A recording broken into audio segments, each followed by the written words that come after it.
All right, everyone, and we are live with episode 2 of the Balance of the Forest trilogy. I'm here with Josh and Aurel or Rufus. I still don't know what to call you, man, but we'll call you Juron. So we are playing in episode 2, and I'll let these guys do their quick intros before we go and do a little bit of setting. So we'll go from left to right, start with Josh, and then we'll come all the way back to me. Alright, I'm playing Canon Kerr, the young Lanik Guardian. He has continued studying Source of Defender style, but also in the downtime that has occurred, he has spent a lot of the time tinkering with both the training lightsaber he has and also the armor. And that's kind of how he's made money, is tinkering with stuff on the side. He's picked up the armor specialization to go along with that. So, yeah, that's kind of where he's at. All right, awesome. Moving on to Juron. So Joran has taken a step off the path recently. He looks a bit older now than last session, and he has definitely some troubles with the darkness that Galaxy has fallen into, and he's not as centered as he wants to be, and he has these episodes of darkness coming over him.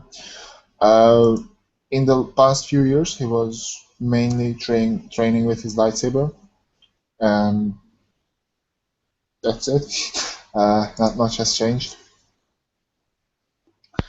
All right, awesome. So a brief little bit of setting information. We are taking place 5 years after Episode 1, after the Padawans escaped. They've been trained by their master, Arneth Lenicta, a bit, she's seen that it is prudent that they be sent on their first real solo mission off by themselves. They have been sent to a little moon called Zera 5, and they are currently in transit. Both of them have had their own paths for the past 5 years, going through their own thing. Juron apparently stepped off the path a bit. I know Kanan has been working as well. And we will be starting off with a dream that the two of you are having. So the edges of your vision are kind of fuzzy and faded.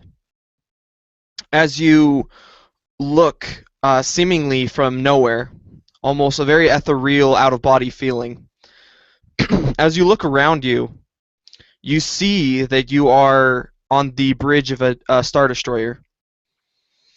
The different Imperial officers are sitting working on their different computers and their different engineering capacities. And the doors at the back of the bridge go as they slide open, admitting a hooded figure who walks onto the bridge. The camera pans around, and standing at the head of the bridge, we see the figure from the very first session, with his kind of black visor down over his face, lightsaber at his waist. The hooded figure walks forward and stops before the visored figure, who turns and looks at the person who walked in.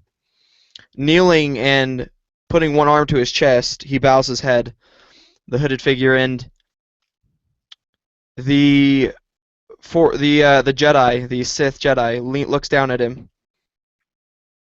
and says, "I have a mission for you, my apprentice." And the apprentice doesn't say anything. Our colony, our base on Zera 5, he says, "I'm sure you know of the importance of this facility." The apprentice just nods slowly. "I believe, well, I have sensed a change in the Force. Consider this your first task. You will be sent to investigate." He says, "Something is calling from there, and I know not what." He says, "You will leave immediately. See to it." And then he turns and looks back out the viewport. And the figure stands back up. And for a moment you see at his side his robes kind of reveal this lightsaber, and he nods his head and says it shall be done, and turns and starts walking off the bridge. You awake from this dream in cold sweats. You feel very cold. And as you awaken, you can see out of the viewports that you're still in hyperspace.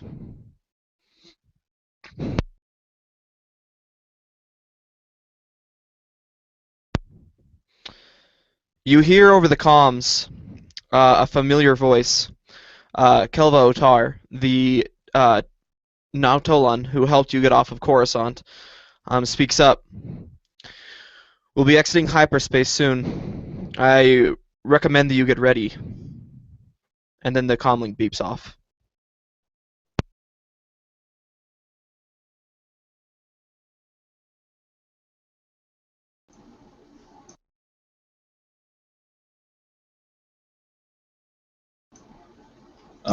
With that information, Kenan will slowly gather himself together with what supplies he's planning on taking with him.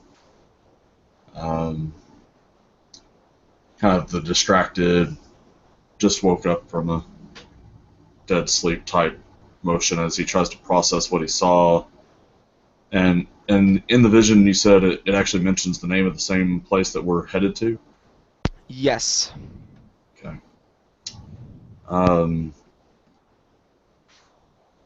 And just so I'm clear from your description, I'm having one of those days myself. It was the visor figure that was given the order was Vader, who we don't know yet, but the players. Right? No, it was not Vader. It was the figure that you saw that was walking through the tunnels, the Temple Guard tunnels, who almost caught you. That was the one giving the orders or getting the orders? That was the one giving the orders. Okay, and the one getting the orders was an unknown figure altogether? An unknown figure, yep, hooded. Okay. Alrighty then. Get stuff and make my way down to the landing deck, basically, where we would be exiting from, and check over my supplies again, which is not much. Okay. So yeah, you gather your stuff together and you head out the door.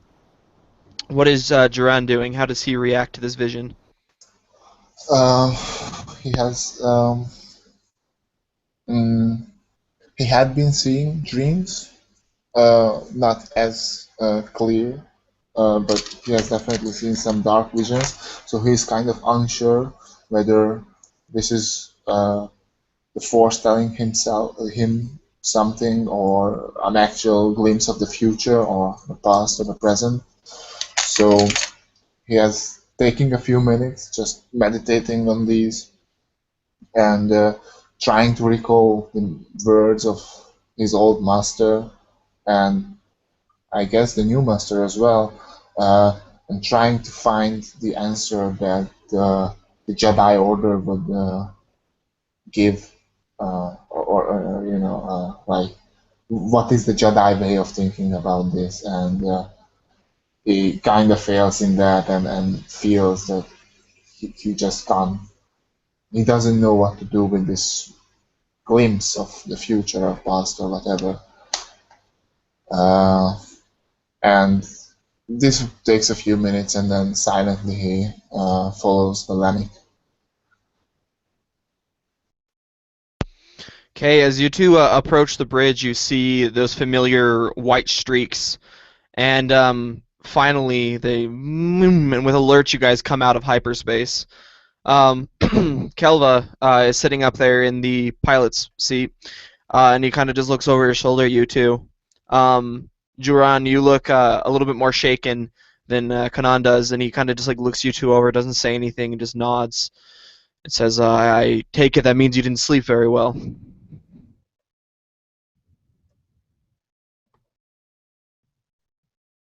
Sorry, I was muted.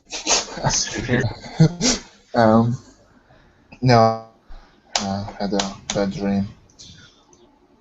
I don't like to talk about this. With that admission from from Duran, Kenan just kind of nods agreement. Are you going to be and he'll just ask the Narlin, are you going to be dropping us off, or are you going to be waiting nearby? Or? He kind of he looks over at you and says, I'll be landing in the one civilization, the colony that is on this rock. And he says, the town of Dabrik. He says, I'll be dropping you off there, and I'll be on standby if you need me. Good. Be careful and be alert. We may have unwanted company. He kind of just looks at you as you say this, and then not questioning after he's been with you guys all these years, helping you out and piloting and whatnot. He just kind of nods like he's accepted that the Force is strange and he doesn't understand it. The one thing that would be unusual about it is it's probably normally Duran that gives the cryptic warning, not Kenan. Kenan is usually very... Because I don't have the 4C power, and my sense power is very combat-oriented, so, like, for him to be giving the cryptic warning is a little unusual, but...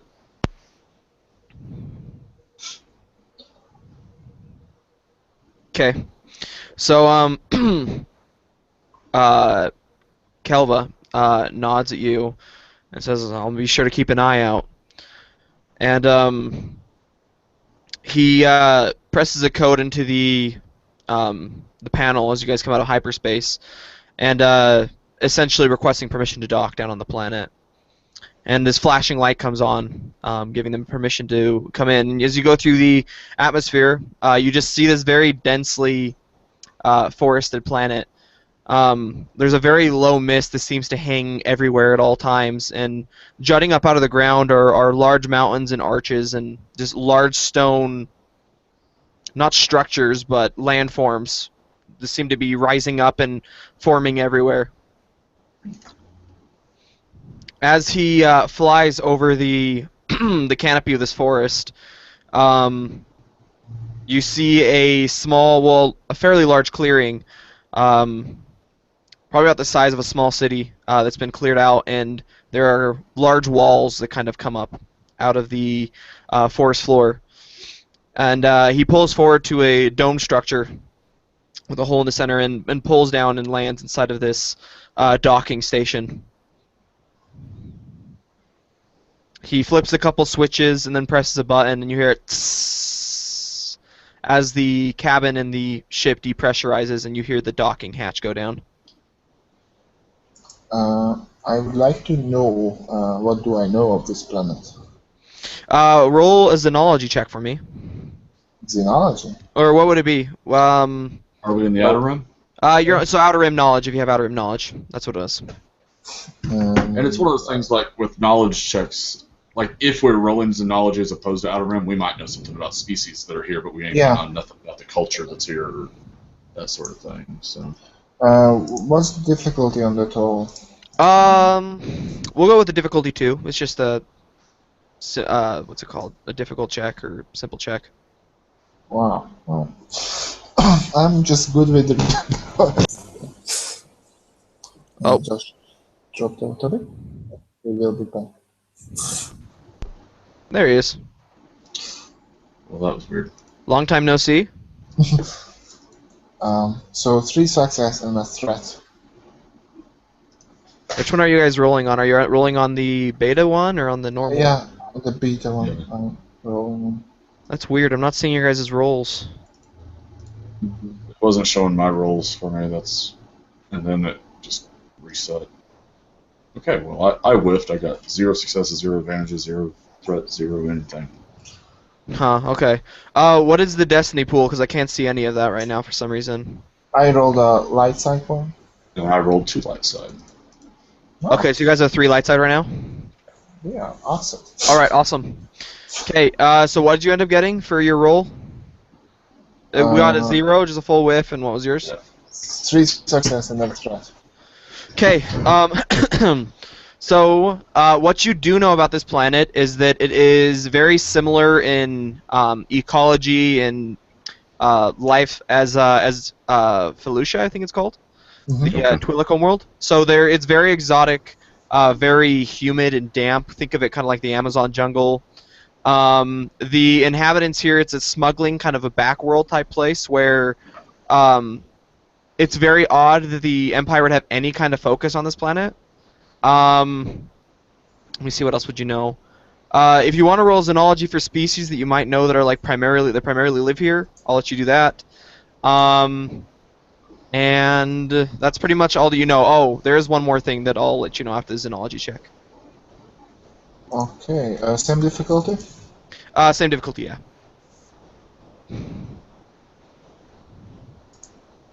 Oh, wait,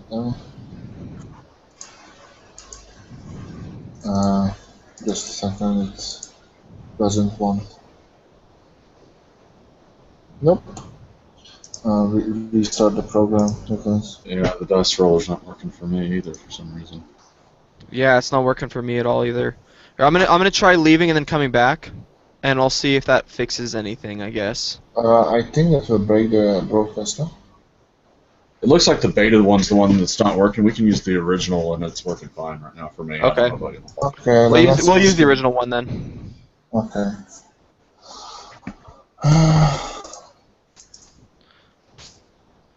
Okay. Yeah, a success. You got one success? Yep, and that's Okay, one of the main species of this planet, since it's very similar to Felucia, are Acklays. You know that Acklays are pretty common here.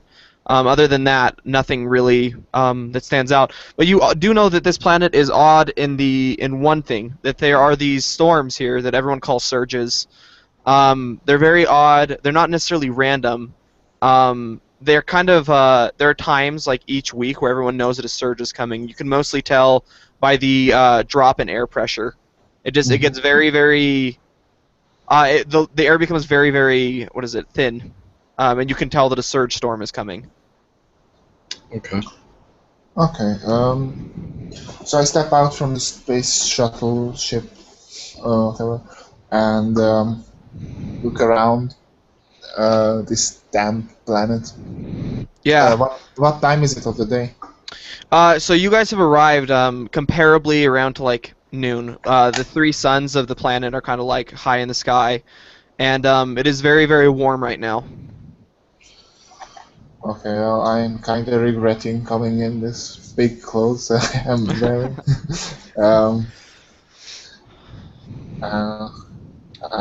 But I'm used to hot weather from home, so it's just the humidity I have problems with. But despite my slight discomfort, I step out and try to see if anything is around the landing space that is of interest. Yeah, so as you look around, you'd see that there are like 4 other light freighters that have been docked here. There's a YT-2400, a couple of other smaller class freighters, a Questor, and 2 other ones that are less well known and harder to identify. And you see several smugglers kind of walking around. Well, not smugglers, obviously they wouldn't call themselves smugglers, but they obviously are keeping their business to themselves. They're armed with blasters. They're wearing kind of that kind of a getup that you would kind of imagine. So you can't like stereotype them, I guess, but like they look like it. They look the part whether they are or not. Sure. Yeah, exactly. And since of its reputation, like you kind of have that idea that these guys are probably smugglers. But as you look around, you would see a officer walking over towards you, not an Imperial or anything, just the docking bay officer. Okay. Basically, one thing to note is the armor that I got. I actually installed the add 1 automatic advantage on resilience checks. So that's helping with the heat and whatnot as far as cannon is concerned. But basically, he's going to play the part of ship mechanic type thing and let Joran do the talking with the officer, and just kind of keep an eye out to what else is going on and who else is watching this and that sort of thing. So. Okay. So this docking bay officer, he walks over, and he kind of like eyes the 2 of you, And he pulls a data pad out of his pocket and says, "Could I please get your name and the security number of your vehicle that I can place it in my records?" Sure thing. Do we have some fake names that we use? um, Josh, you think we have those? That that would be something I would imagine the Nautilin, since he's our smuggler, he would have told us what identity he wants the ship to have. Yeah, so let me see. You know that he calls his ship the what was that sound? Okay, he calls his ship the Crimson Hawk. That's like the code name for it. Like in the underground, it's known as the Red, just called the Red. Okay. So he calls it the Crimson Hawk whenever he's docking somewhere, and additionally, he calls himself by the name of Vran. So that's what his name is Vran. He hasn't given you guys one specifically, so you guys can try and come up with something right now, or Yeah. So I say, well, my name is Dirk Whitestar, and this is my friend Jaden Powers. okay, you can roll deception for me. So that would be deception against perception, right? So that would just be difficulty 3. Okay. I would like to use my force die thing the destiny points to upgrade one of mine to a yellow one. Okay. And let's hope for the best. Okay. Yay. Well, he believes it. Yeah, so he believes you, but for the threat, I'm gonna say that he's your names are like he believes that those are your names, but like he feels off about it. Like you can tell that he's kind of like, what, Dirk Whitestar, like, and he kind of just like gives you guys the once over, like looks you over, and you called him Jaden Powers, and looks down at your Lanik friend. And kind of just shakes his head like, I'm not anyone to. But you can see that his suspicions are piqued a little bit. Okay. Picking up on the slight piquing of suspicions, the Lanik is going to do something to try to like change the type of suspicion. I'm going to just kind of give a almost crazy sounding laugh, and then just smile at him. Okay. So you have this crazy sounding life, and you smile at him, and he's like, yes, well, just please sign these papers, and so I can leave. As he holds out the not paper, sorry, the data pad to you. There's like a little signature bar beneath it. Yeah, I take and write Dirk Lightstar under Okay. it.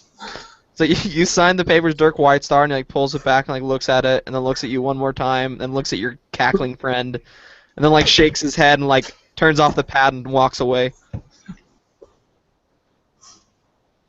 Um, And once he Yeah. walks away, once he's out of earshot, I'll say, "Well, I think that went well."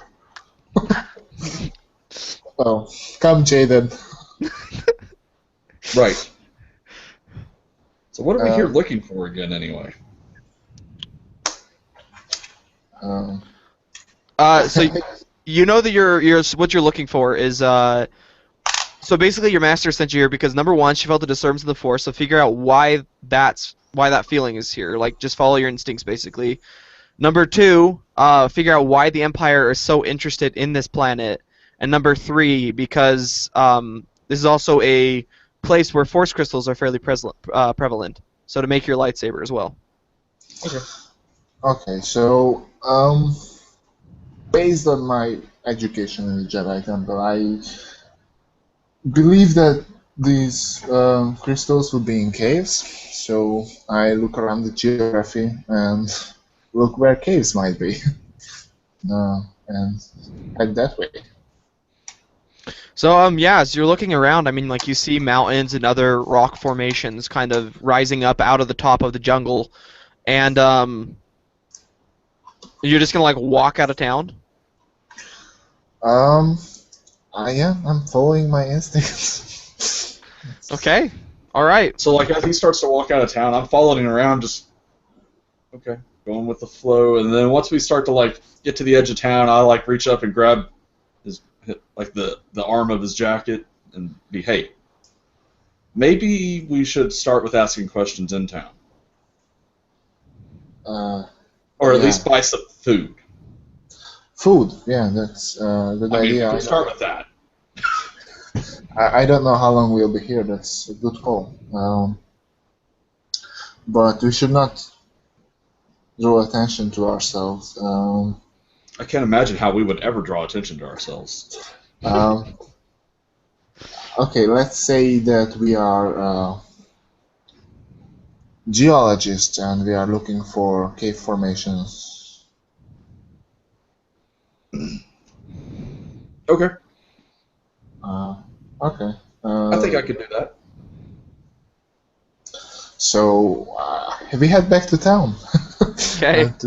You haven't quite left yet. He stopped you right as you're about to walk out the gate, and Yeah. like, the officers are kind of like looking at you, like as you're walking towards them to leave, and then he grabs your sleeve, and you guys turn around and start walking back. Okay, so first I think having to like buy some supplies. So a general store or something like that, if exists. Okay. Well, Yeah. So if you're just like walking around looking for something, let's just say, roll me a perception check, difficulty 2. in a second, yes. Just let me check what my perception is. Success again. Okay. Difficulty was 2, right? Yeah, difficulty 2. Yeah. 3 success and a strike.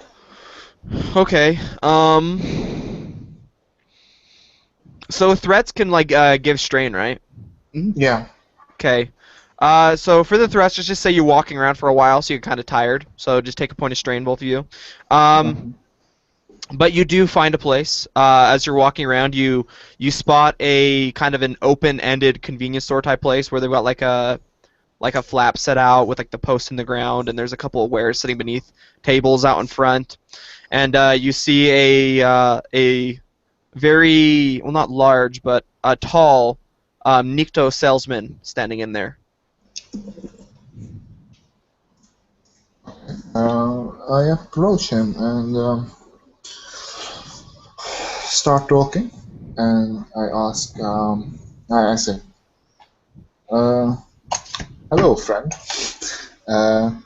We are geologists, and we are looking for supplies. We are heading into the mountains to look for cave formations. Okay. What might you have in your store?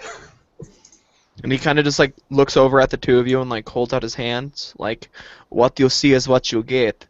And he says, you call yourselves geologists. Well, we have some tools that might interest you. And he kind of like waves his hand. He's like, follow me.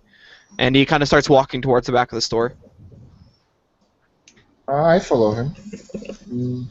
I'm following along as well. I'm playing up the part of the bumbling assistant though, so like if there's the candy shelf, I like end up like with a hand in it, grabbing a piece and chewing on it as I follow.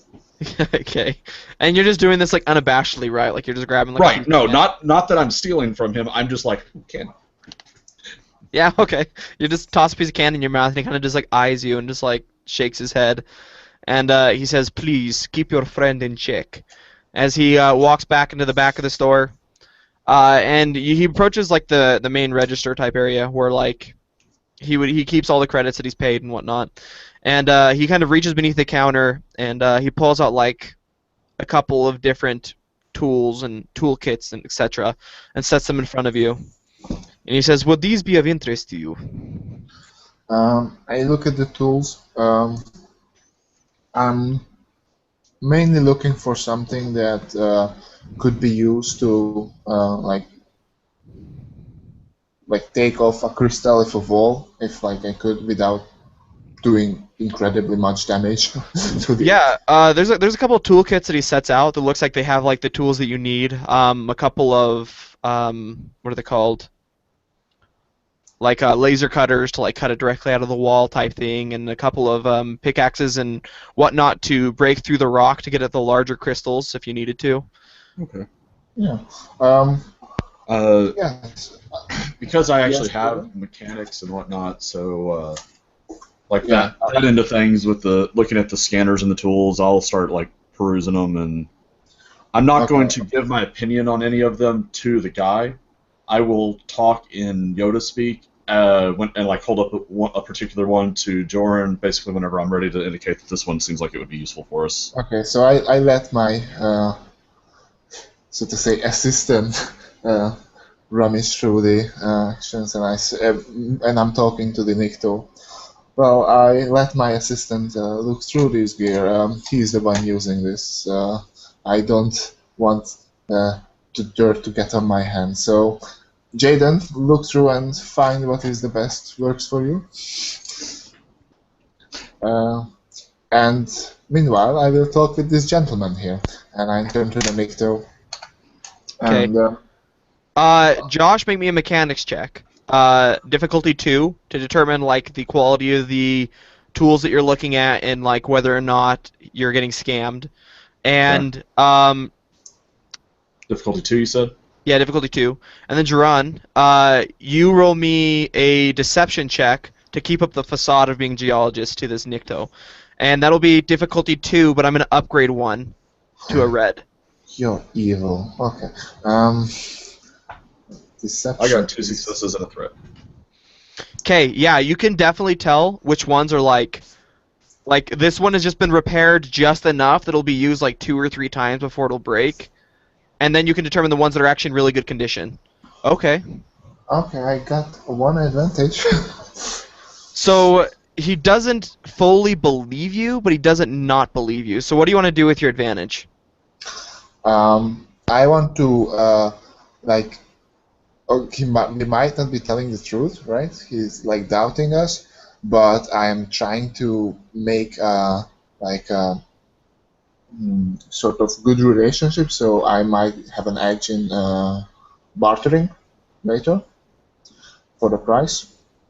So I'm trying to appear as like this. I don't know, like as if like I'm doing some kind of prank or trying to fool someone, and or we are role playing. So I'm trying to appear as a lovable idiot. Okay. So use your boost dice. You can take that advantage for the boost dice for when you're bartering with him, because he more so than he doesn't believe you, he wants credits. Yeah. So the fact that you're at least willing to buy is going to give you a boost dice. Okay. The way I kind of see that is he doesn't believe our story, but because he got the advantage and he's still wanting to negotiate. I kind of think of it more of he doesn't think that we have any ill will towards him or anyone that he cares about in the colony. We're just freaking eccentric people with money, so whatever. Yeah, he's like, dude, they've got money, whatever. What the crap, man? I'll take money. Okay, so they don't want to hurt me or the people I care about. All right, whatever. Okay. Okay, so Jaden, have you selected an item? Yeah, I'll have narrowed it down to a couple of tools to be useful. Basically, like the things that I want to try to get would be what's it called? Like a portable scanner type equivalent, a hand scanner, I think it's called. Which is normally 100 credits that would allow us to scan the tunnels and figure out if different rock formations are stable and that sort of thing. Okay. And then, other than that, probably some climbing gear type stuff, like either an ascension pistol or just general climbing Okay.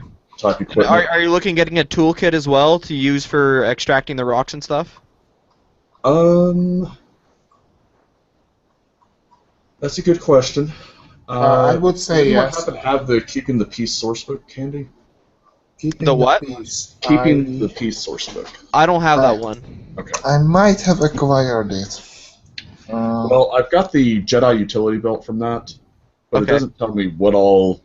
I mean, it's a 1,000 credit item, so it's clearly got some tools. It's in it. probably yeah. Oh, the Jedi utility belt. I remember reading that. It's just a normal utility belt, but it might have a chance of having some of the Jedi items in it, like the rebreather that Obi-Wan used and So it has some of food those capsules. tools. So it's something that you can find in Jedi temples and stuff. It's more like a loot, but it's just a normal utility belt. You know what? Roll me a boost dice, and whatever you get on it, I'm going to decide whether or not it has that on it. So if it's Um, blank, it's not going to have anything on it. If it's advantage, it'll have Well, something. no, I you mean, can use. I've got the utility belt. Like, I bought it with my starting credits. I mean, it's got Oh. the Oh, gear. okay. No, I couldn't remember if it had some of the tools that we would need, so I didn't know if there were certain things that we would. I think what you want is a Jedi multi-tool or something like that. But I don't think the store would have it. Or No, we probably just want the scanner or scanner goggles type setup, some sort of climbing gear, and depending, like with the storms and stuff, maybe like the wilderness survival kit type stuff. and let's buy a cool toolkit. I have the money just to like keep up appearances. Okay. Okay. Yeah, okay, so you can start negotiations. So you want the toolkit, the hand scanner, climbing gear, and the wilderness survival kit? Yeah. Yeah. And what is the difficulty on this? Wilderness survival kit's normally 350, hand scanner's 100, so that's 450. So let's see, this would be like bartering, so It's negotiation. That's negotiation. negotiation. So it's your negotiation versus his, right? Yeah. Okay. So that'll be difficulty 3. Okay, I'm going to use a force destiny point again to upgrade, and I have my boost die as well. Okay. Uh, Okay. so I always just look 3 success and a threat. No matter what I roll, that's what I get. You get stressed out easy, apparently. Apparently. Let me see. So for the threat, as you're trying to talk about the client, like the gear, like that you're gonna use, like you slip up and you can't like necessarily like define each of them. So he's like okay, like something's a little bit off. But for the 3 successes, we'll say that you lower him down from the original. Let's see, how much was it total before, Josh? Let's see here. The scanner's 100, the survival kit's 350, the toolkit is 350. 350, so that's 800, 900, and then climbing gear, I don't see actually anything listed, so I mean, but it's not going to be more than 100, so we're basically, Yeah. climbing gear is 50.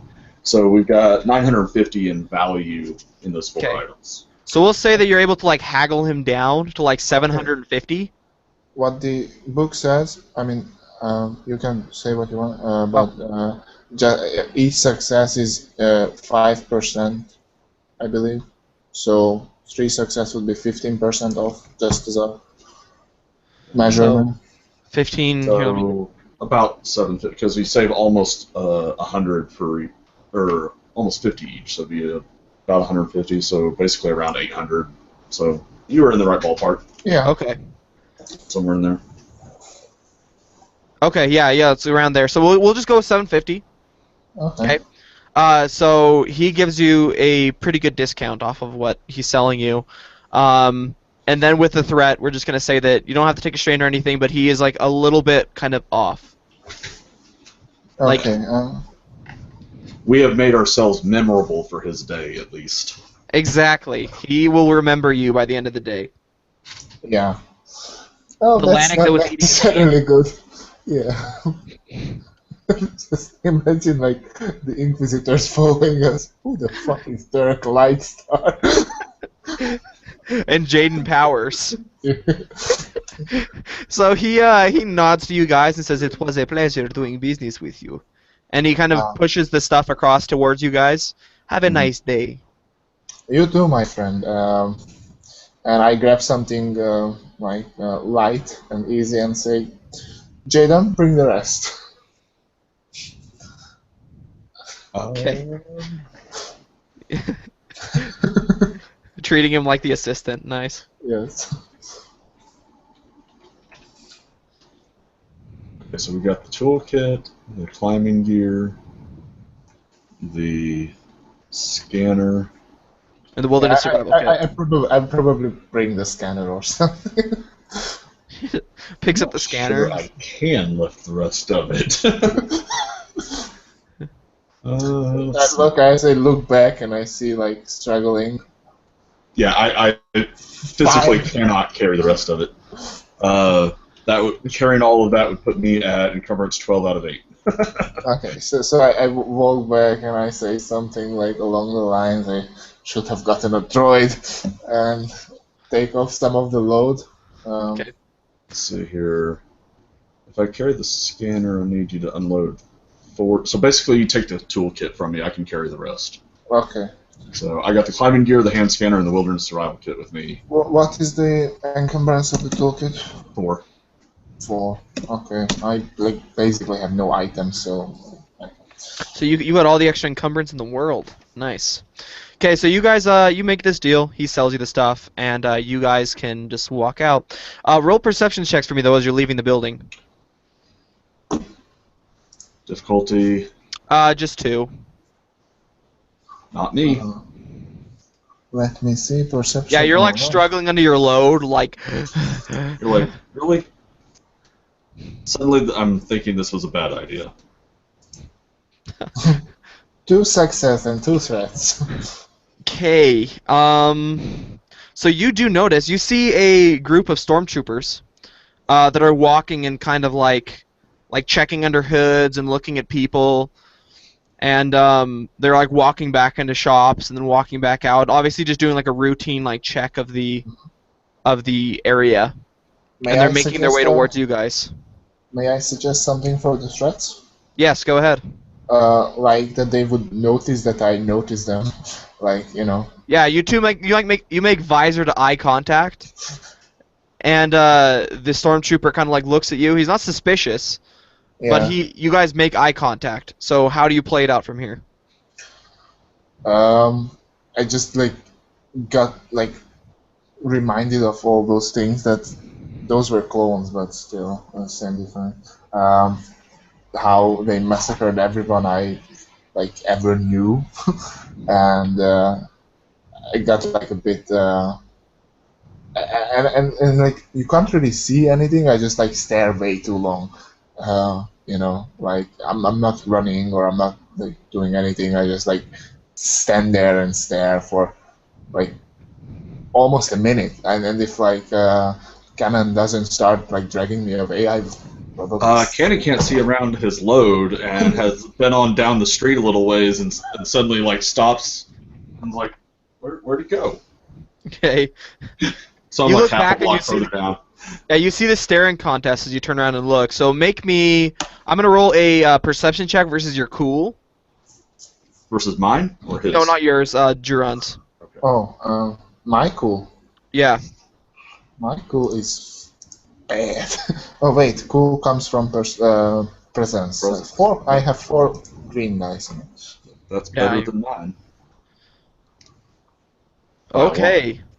So he looks at you and stares at you for a second. You guys stare back and forth, having this battle of will, until one of you until one of you looks away, and then he kind of looks over his shoulder and says something, and then looks back at you, and just kind of walks back into the next door, almost like he made a mental note of your presence. Yay. Okay, so I snap out of it eventually, and quickly follow Cannon. Whenever he catches back up, I'm like, what the hell were you doing?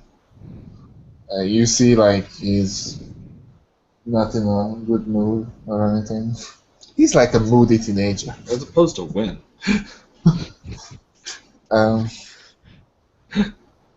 Yeah.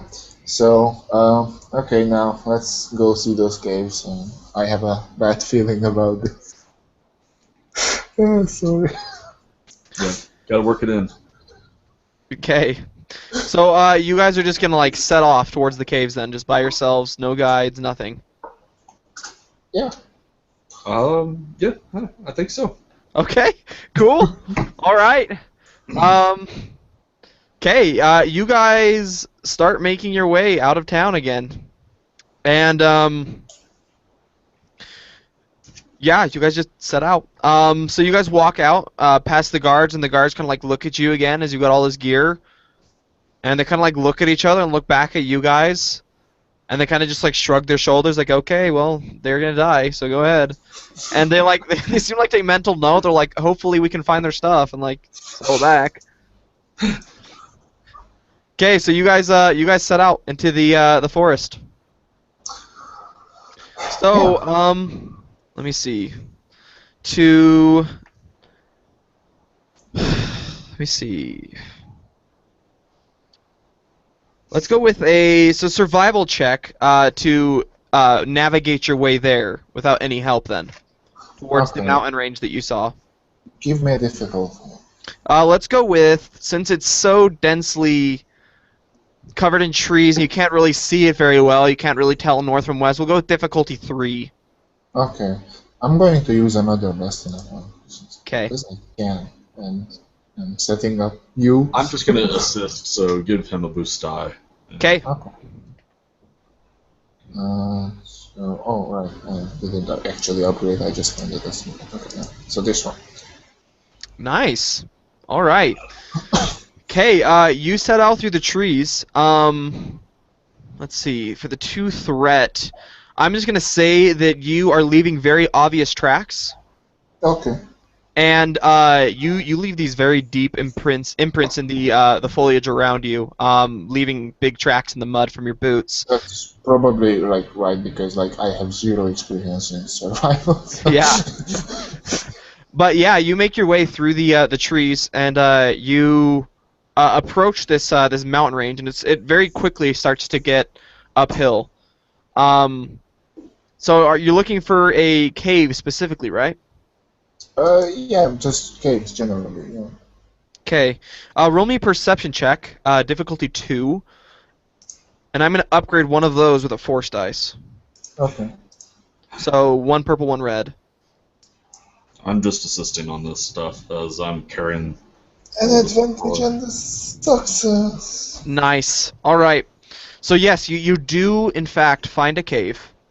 And with the advantage, what do you want to do with that? Anything that you want to throw out? I want to recover my strength. Okay, so you can recover a point of strain. And you do in fact find a cave. Okay. Well, I look around like this, and like I was thinking that maybe it would take like a long time to like actually find what we are looking for and meditate. So I think setting up a camp here would be like in sort of like the doorway of the cave. Looking around if that's possible or not. Yeah, you can set up a camp here if you want to. And the sun is setting now. You've been walking for quite a while to make it all the way out here. So that Camp is sounds like a good completely idea. up to you. Huh? Camp sounds like a good idea then. Okay, so I guess we set up a camp then. Okay. All right. So you guys set up your camp. You pull out the tent and everything from your survival kit. Get it all set up. And are you guys doing any watches or anything? Or are you guys just going to bed? I don't think I would go to bed like this early. Like, rest definitely, but not sleep. Yeah. Okay. So Maybe, what do like, you? I think maybe like eat something and um. How is the cave like looking? Like I haven't went into. Definitely not deep. Maybe just a few steps to look. So the cave, it looks like it, as you look down it, it kind of goes and slopes off to the right. It definitely goes down into the mountainside, but unless you were to go back further, you wouldn't see much. Okay. What? Yeah. Maybe like we are just like sitting down and talking. So Okay, this is what's going to happen from Lannick's point of view, or from Kenneth's point of view. We've set up the tent, carried all this stuff all this way. Like, I got one of those ration packs out, and I've been nibbling on it while he's, like, walked to the front of the cave and is looking down the corner. And whenever he's like, all right, and he turns to, like, start talking to me, and Kenneth's out there just fast asleep already. Like, a ration pack, like, still in hand, like, a few bites into it. He's just all tuckered out from his long walk, carrying all that stuff. Okay. Alright, so I guess I then take first turn of the watch. Okay. And I think I won't set up fire or anything. It's like really hot here, so I don't think it's needed. I just look through our gear, make sure everything is secure, and just look around and meditate. Okay. Yeah, so you go through your gear. Your Atlantic friend is just passed out on the ground. Like, he didn't waste any time getting his sleep. Really And does. as you go through your gear, I mean, all of it's there. You're making sure you're taking inventory. I want you to roll a perception check. How much focus are you putting on this gear right now? I probably I don't deeply examine it, but I take everything out and like maybe clean it. Because like it's very damp, and I make sure there's no rust or something. So I just like take them out, clean them, put them back. Okay, so you're cleaning them and everything also, right? Yeah, yeah. Okay. So let's go with a. Okay, so difficulty on your perception check will be difficulty 3, with Yeah. one of those being red, Okay. and then one setback because you're focusing on looking down at your, on cleaning everything. Sure. I'm just Okay. really good. Okay, Nice you roll, you nice hear tonight. you hear a snap. Is it coming from the gear or somewhere around, or like my next steps? Yeah, exactly. No, your neck just. No, the you hear a snap of like a twig, but the threat's gonna be that you can't tell which direction it came from. Okay, so somewhere. I don't like jump on up or anything. I pretend like nothing happened, like I didn't notice. But my senses are just I'm carefully looking around, and the gears the tools are probably still in my hand, and I fidget around with them, but I focus very much on looking around and seeing, and I'm ready to get my lightsaber in my hand any moment. Okay, awesome. So you stand up and you start to look around. Yeah, but like I make it sure so it looks like I'm still like looking for something in the camp, so it's not Oh. obvious that I'm aware of them. Okay, so you're just playing it up type thing, like, oh, I'm just Yeah. looking for this. Yeah. So I mean, there's not like performance or anything. Okay, so we'll just go with, Perception, basically. but I don't think this thing would care. So you kind of stand up and you're looking around, just like looking for a tool or something. So you will not be surprised. Roll initiative for me.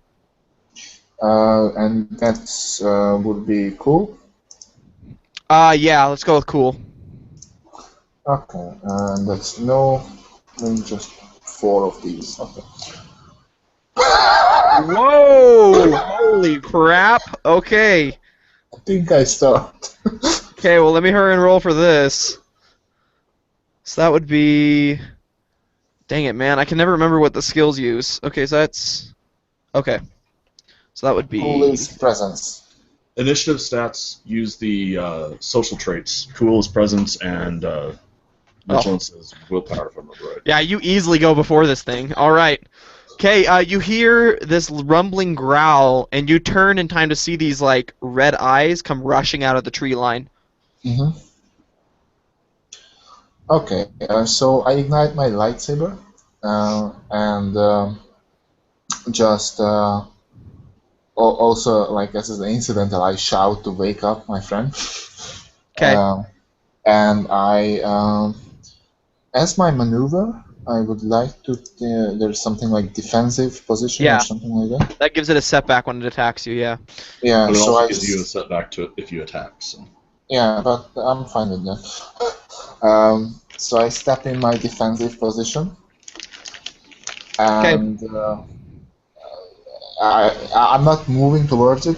Is it like going to reach me next round or something like that? Or like It'll probably reach you next round. Also, I need you to make a perception check for me, Josh, to see if you wake up to the his yell. That'll be a difficulty 3 since you're so tuckered out. Do I get boost dice from the actual yell itself?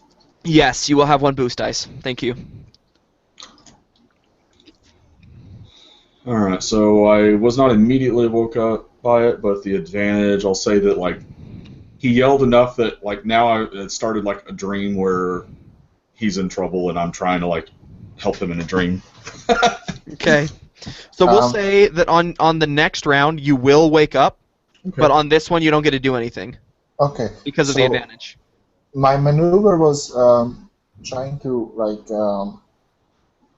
I'm actually in defensive stance, but my action will be like it's an animal of some sort, right? Yes, you see, like, as you're getting a closer look at this thing, it's got, like, sleek black fur, and it looks like a larger dog, almost. It's like the size of a small lion. Yay! Okay. And the dog has large tusks coming out of its mouth. Okay, what I am thinking is that since it's an animal, it's very much controlled by its instincts and stuff. Mm-hmm. And I will try to reach out with the force and try to influence and I'm going to try to use the dark side point if I get one to have like a negative emotion of fear in this creature. Okay, alright, go ahead. If I get to roll a dark side point, which I always, yes, I do. So I'm reaching into my darkest fears, and I try to instill this creature with fear. Okay. So does that have to make Not normally not. Like they just be afraid, and so there are rules for being afraid and getting frightened in the game, but that does not deal with this force power. It's just like something being scary, like a rancor. Well, no, the force power, it creates the feelings of fear. Yeah. They will still get their cool check to see how they're able to handle the fear. Yeah. The fear is there, it's just do they handle it or not. Yeah, and so keep in mind though, because you're using the dark side pip and we're not fallen, it costs you 2 strain and flipping a destiny point. Yeah, so I'm going to do that. I'm flipping the destiny points. Okay. And also I take 2 strain from it. Okay. Hell is so that's against its cool, right? Then? Yeah, and let me actually, I have like this resource about fear. Let me find it for you. So has like a table, but fear is what difficulty.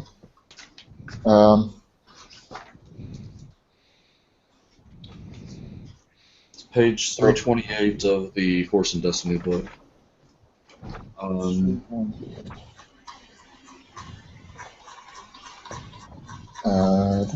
Okay.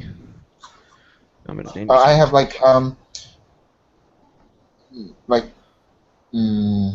Okay, I'm gonna say that it's moderately afraid. Okay, so 2 difficulty. So 2 difficulty, but I'm also gonna give it a setback because it sees your lightsaber. Okay. Okay, so here we go.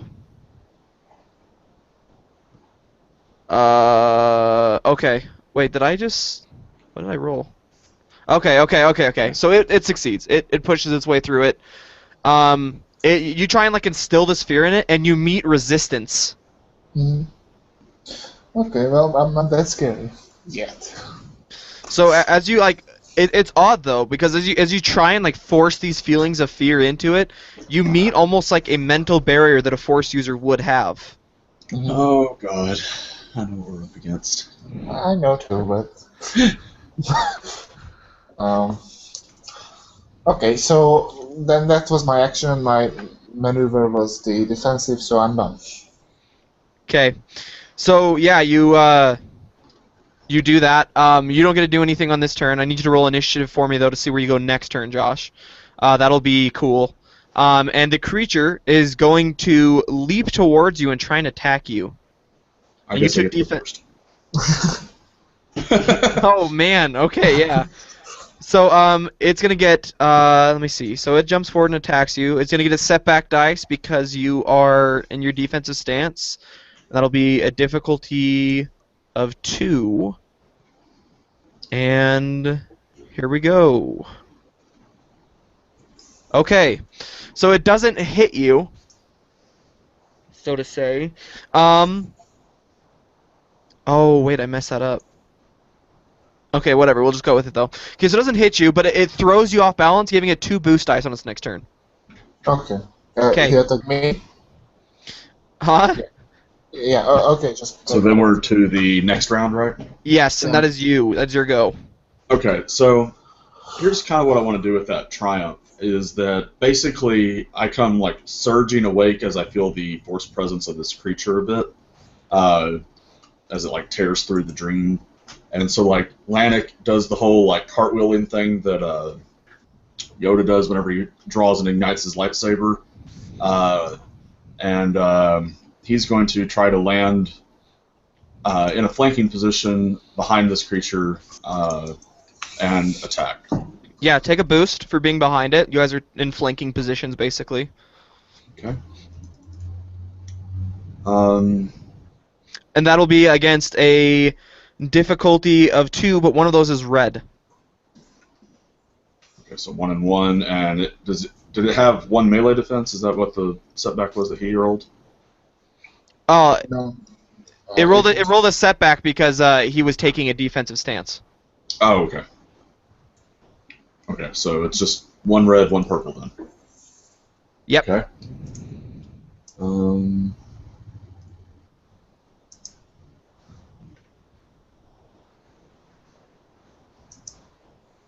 And I have the magnetic weapon tether, so I have quick draw, even though I don't have the talent. So, like getting the lightsaber to my weapon is incidental for me. Okay. And here we go. Ooh, a man. despair. Okay, so damage-wise, that is 7 strain to it. Okay.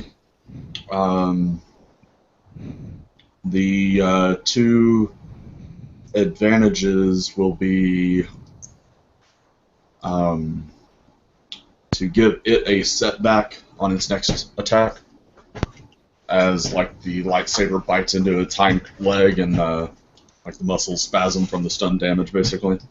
Mm-hmm. And what do you want this despair to be? For the despair, I'm gonna say that your power core on your lightsaber fizzes. It doesn't go out, but you know that it's probably gonna go out if something bad happens again. Okay. So you see it like flicker a bit, and the light kind of like fades, and then it picks back up again, and turns back on. So something's wrong with your power cell. Yeehaw. Sounds like fun. Okay. And then for my maneuver, I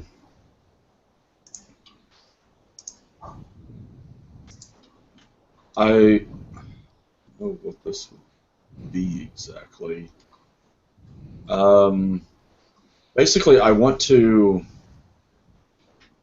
I don't know if you'll allow this or not, but I want to what would normally be like defensive stance, but I'm specifically trying to protect my ally and attract its attention.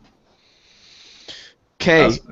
I'll let you do a defensive stance that adds a setback dice, not for you, but if it attacks him. Okay.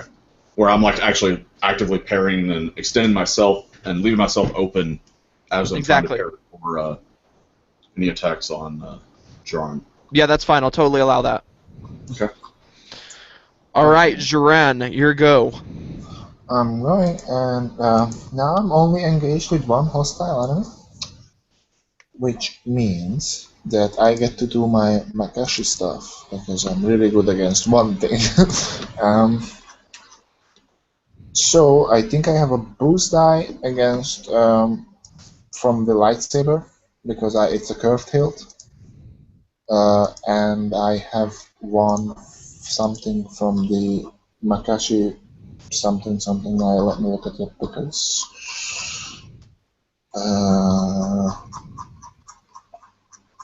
I'm really good against one thing.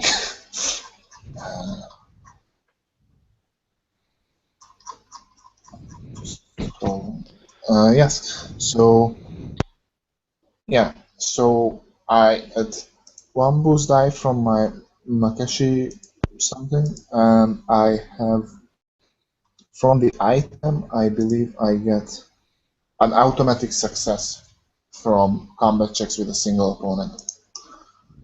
So, I have a I think it's automatic advantage, not success. yeah, misspoke. Yes.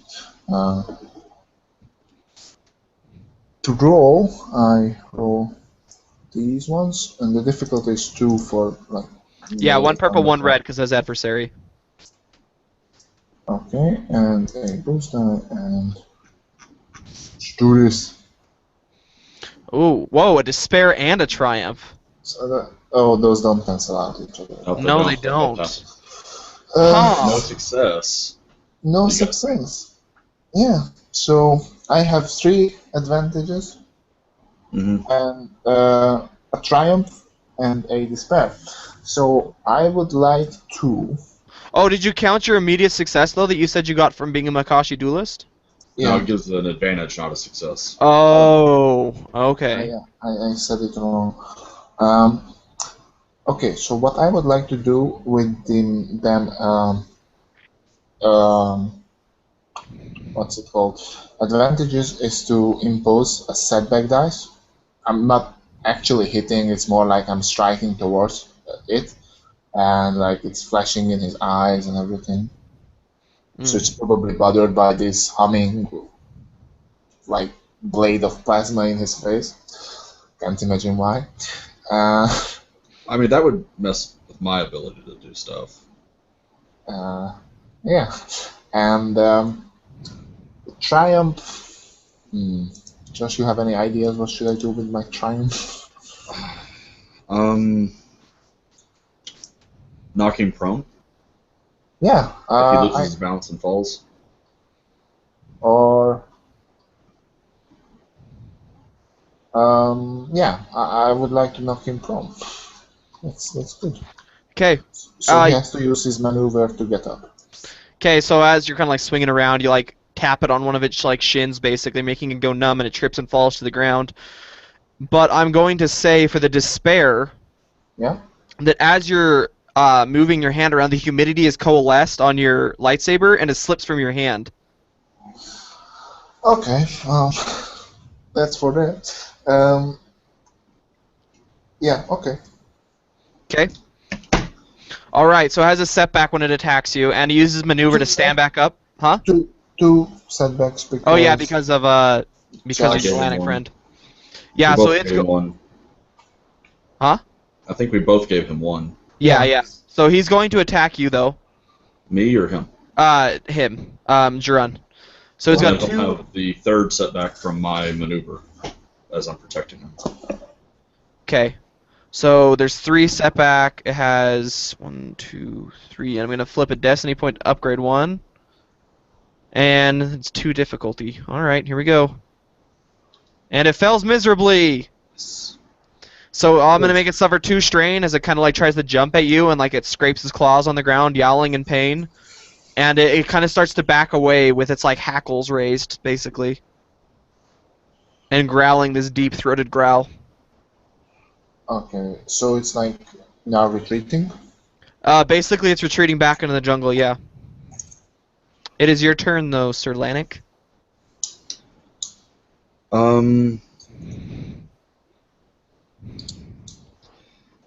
If it's retreating, I am going to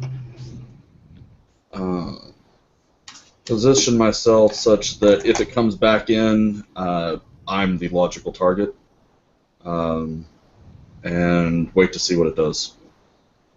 Okay. So I'm gonna make another fear check. And that would be that. And a setback. Yeah, it as you don't like chase after it, it kind of keeps backing until its back is into the forest, and then it turns tail and runs.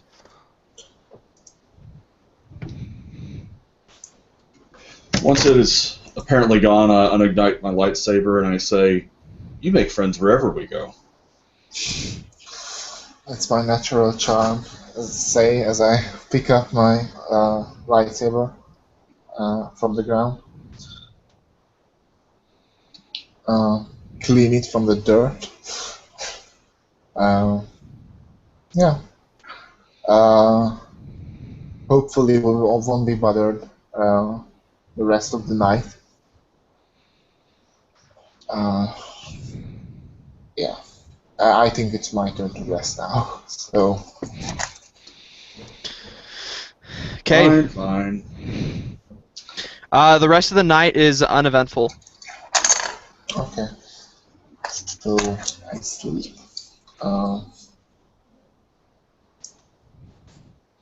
So you awaken the next morning, and I want you to make me perception checks as the next morning kind of rolls around.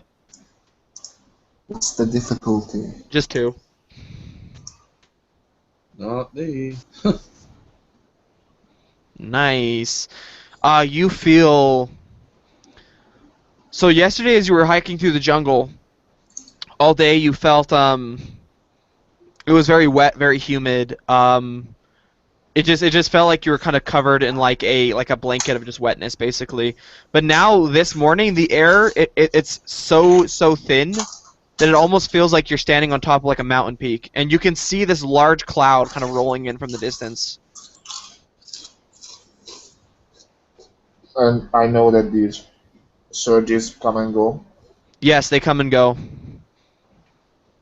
Okay, so It's very dangerous to be out in them, though.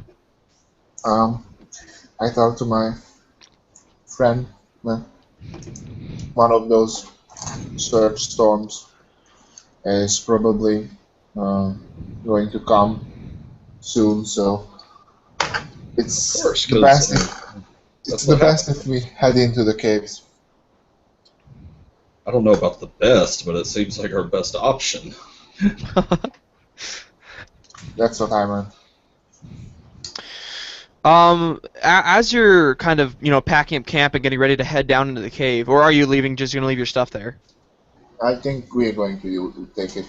Okay, yeah, so as you pack up your stuff and, like, get ready to head down in, you see, as you look off in the distance towards this cloud, these streaks of, like, blue and purple lightning. They kind of come down and are slamming into the ground, and you can hear the crack of thunder from where you are. I'll say, if this storm happens to kill us, at least it was pretty while it did it.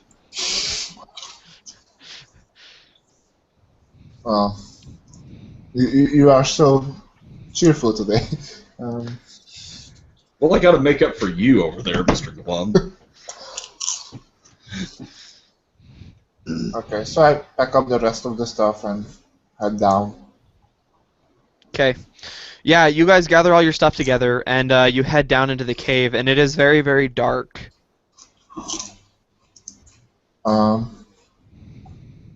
Now I'm thinking it would be really nice if we both lights. I light a lightsaber. Alright. Okay. Yeah, you light your lightsaber, and it illuminates the walls. It doesn't spread like as well as a normal light would, but you can see at least like 10 feet out in front of you in this One of gloom. the things, in a pinch, it's close enough.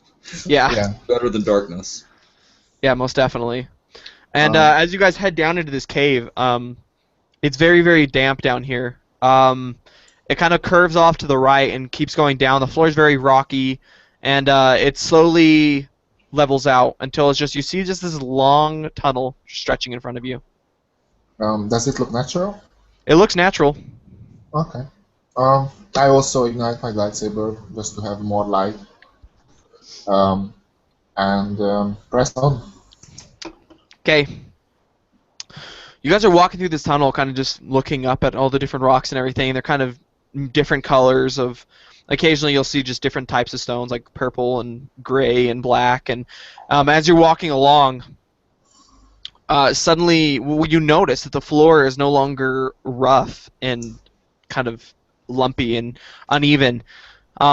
It's starts to become like tiled, like the floor becomes like carved stone, and the Mhm. walls become like an ancient kind of carved stone. And as you're walking through this, unless you stop, you feel just like this. Before you were feeling kind of conflicted, and everything that was happening was just kind of like, okay, well, what do we do next? Confused, fear. And this is the first time in a long time that you felt such powerful peace that just kind of like it's not overwhelming, but like it fills you. And you remember that feeling from being in the Jedi Temple in Coruscant. Mhm.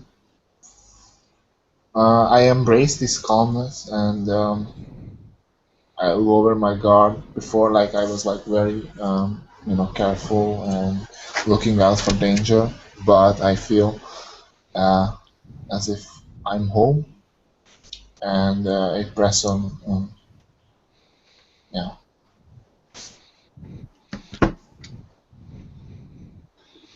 When we get to where we feel that way, I'm going to kind of stop in our walk for a minute here, and like let's leave some of this bulky gear here, and be more mobile as we adventure a little bit further. This is where weighing me down. Um, yeah, I agree. And like I only take myself the toolkit to cut the crystals, if anything, because I have a feeling that we are closing in. Basically, I'm going to drop the wilderness survival kit here. I'm still going to take the climbing gear and the hand scanner because we're not sure if we'll need the climbing gear, and the hand scanner could be useful still. But free up some space in what I'm carrying. And Kenan is basically just taking a few minutes of just enjoying that feeling as well, and yeah, just getting used to it. And like you said, since it's been 5 years since we felt that way, it's probably actually somewhat jarring in the sense that even though it's peaceful, it's so foreign at this point as well that Hmm. it probably takes a minute to come to grips with. Not only is that it used to be such a normal feeling, but it's one of those things that you probably don't realize you lost until you find it again type feeling. So Yeah, definitely. Um, and you guys are just kind of soaking this in and just enjoying, like you guys were saying, just and honestly, like the past 5 years have been like constant. Like you've been training, yes, but it's been like on the run, trying to stay away from the Imperials, trying not to be caught, and just this feeling of peace. It's not overwhelming, but it feels just like the best thing ever, basically. And how do you proceed? um, It's just a tunnel. Mm. Yeah, now it looks more like a hallway rather than a tunnel. It looks like whatever, like somebody carved this into this area. Hmm. Like the tunnel became man-made, basically. Yeah. I'm going to dedicate my force die to my sense power. It doesn't really give me any advantages outside of combat, but for flavor's sake, basically he's just opening himself up to the force the best way he knows how, and starts walking. I mean, like not giving thought to where they're going exactly, just letting the force guide as best as he can. All right, awesome. So yeah, you just kind of like reach out and let the force kind of just guide you forward, and you feel like a pull on your like you feel a pull inside of you that's just kind of like pulling you forward into the cave, into this hallway. I like follow this feeling. Okay. So you guys just continue forward, just continue walking forward into the cave, and slowly, as you're walking forward, you're passing these like statues, and you recognize them. Oh, you don't recognize them, but they look like they're kind of robed figures, and they're holding like a staff type thing in their hands, not like a staff, but like well, like a lightsaber. It looks like a lightsaber in their hands, Yeah. and you just continue walking forward back into this cave, and you walk into a large open room. These large ornate stone pillars rise up from the floor, supporting a large domed ceiling. The wall there's ancient writing on it that you probably wouldn't understand or comprehend. But you just walk back into this room, and it's awe-inspiring. It's very beautifully carved and ornate, but there's like moss growing on the walls and vines hanging from the ceiling, roots from trees. Okay. And there are two other doors in here. One that's directly in front of you and one to the right. Are they closed or just doorways or? They're close. No, like are they like closed? Oh, are they closed? Oh no. So they're not closed doors. Well, the one to the right is closed. The one to the left is not. Um, I like, according to my training and everything, like I feel that like following the path that is like open is like a sign. Okay. So I start to walk towards the open door. Does Okay. the sensation and the force indicate one way or the other? Or is it just... The force seems to be. It seems to be pulling you right and left. To the left, it's pulling a little less weak, and to the right, it feels stronger. But you feel like And the it would right is be- the closed door? The right is the closed door. Yes.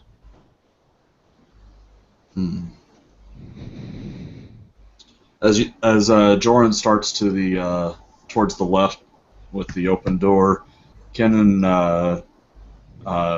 clears his throat and looks towards the right.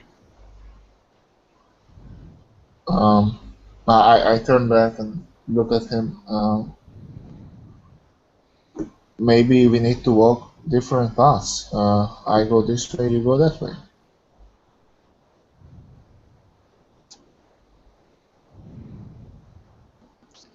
Hang on just a second.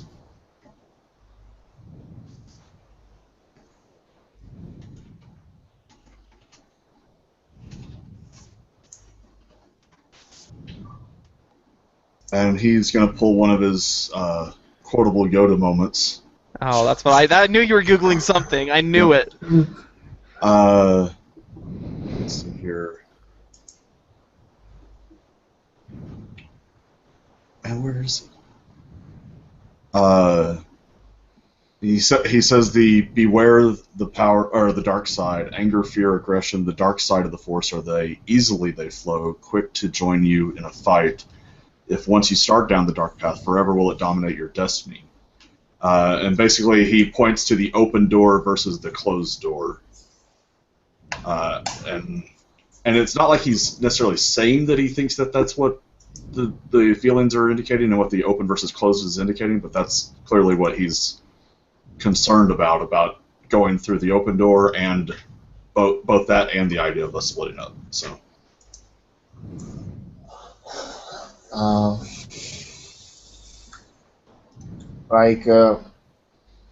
Joran hasn't thought about this like this, but he doesn't feel that way. He doesn't feel that, and because he thinks this is like a sign, and he says so. Like, Canon, I believe this open door is a sign that we should follow, and I trust the Force. Says, perhaps you're right. Perhaps we should follow separate paths. See you back here. May the Force be with you. And with you. and he'll start towards the closed door, starts fiddling with it. Okay, so we're gonna go with Duran first, and then we're gonna go back to Josh. So Duran, as you're walking down this path to the left, you step through this door, and you walk forward into a room. It opens into a large kind of square room with the floor. It appears to have used to have been padded of some sort, but now the padding's kind of faded away. All that's left is the rock and the tile that's beneath. And as you walk forward into this room, you feel a pull towards you, and there's a door on the opposite side of the room. It's very dark, and your lightsaber only illuminates a bit of the room. But as you walk forward, you slowly a figure is illuminated in front of you. What sort of figure? Like a statue, or someone is there? It's like there's someone there in front of you. Okay. Do I feel hostility, or? No, you don't feel any hostility. You feel peace. I walk towards the figure. And as your lightsaber illuminates the figure, you see your first master, Solarano. Like,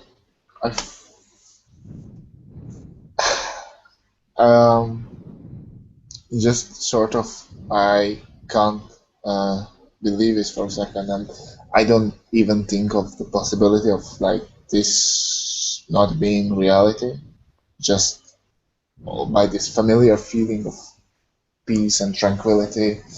I am like mentally transported back a few years ago when she was still alive, right? And I feel as if I'm like it's the real thing, and I rush towards her and like tears are running down my cheeks. It's a very cathartic experience. Mm-hmm.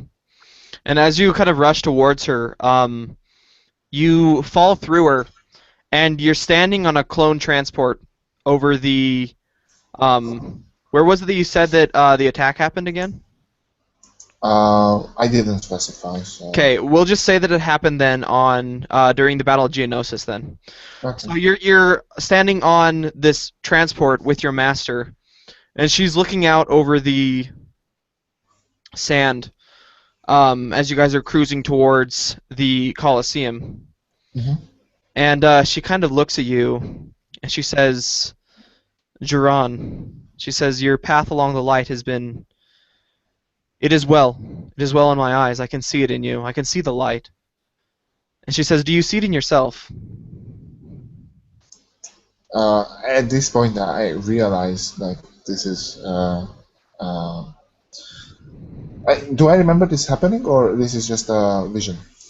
You remember this happened. This happened to you in the battle of on Geonosis. This conversation as you were heading towards the Colosseum to rescue them. You remember this specifically happening. You remember talking on this transport. You remember this short conversation. It's very, very fuzzy as to what you guys talked about, but you remember it happening. Okay, but by this time I realized like that I'm in this sort of pseudo temple in this strange planet I've never been on, and 5 years has passed, and this is probably a vision or a test of some sort. So realizing that, I try to reflect on what she said, and I'm trying to remember what I said that time, and do I feel different from that point to this day? You definitely feel different. You feel like not shattered but broken. You feel that parts of you that were there then are missing. You feel you said to yourself that you could feel the presence of the dark side working on you. So you definitely feel different from back then. Back then, everything was like sunshine and butterflies for you. It felt great. You felt like you were with your master who was teaching you. She was teaching you the ways of the light, and you felt like you could do anything. Yeah. As she says this, like I feel saddened. Uh, I feel like I strayed down on the path that she was leading me on, and by that I kind of betrayed her legacy, and that's exactly the opposite what I wanted to do. Uh, so I feel kind of like shit at Yeah. that moment. You hesitate, and she looks you in the eyes. She says, "Why do you hesitate?" She said, "You must simply choose. Do you feel the light or do you not?" And that is when your shuttle is hit by um, a blast from a long range cannon, and you see the blast shake the transport, and it starts to plummet towards the Earth. And then your eyes flicker again, and you're standing on the bridge of the Star Destroyer.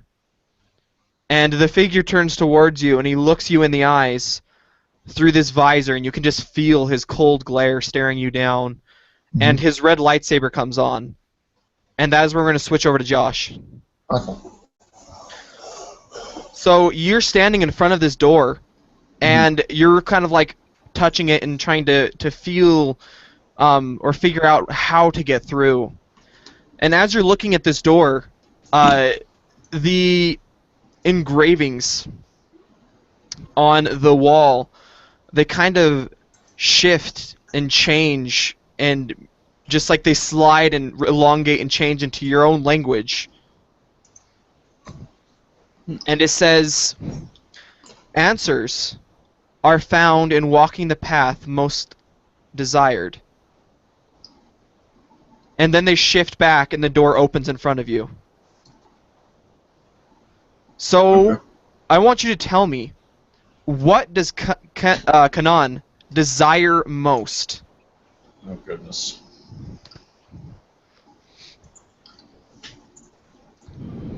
Um.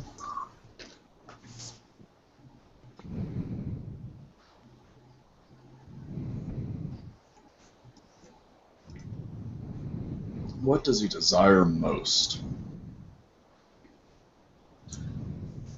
He wants to protect the Jedi that he knows about still, and try to find any of the other survivors that may be still in the galaxy, and help them however he can.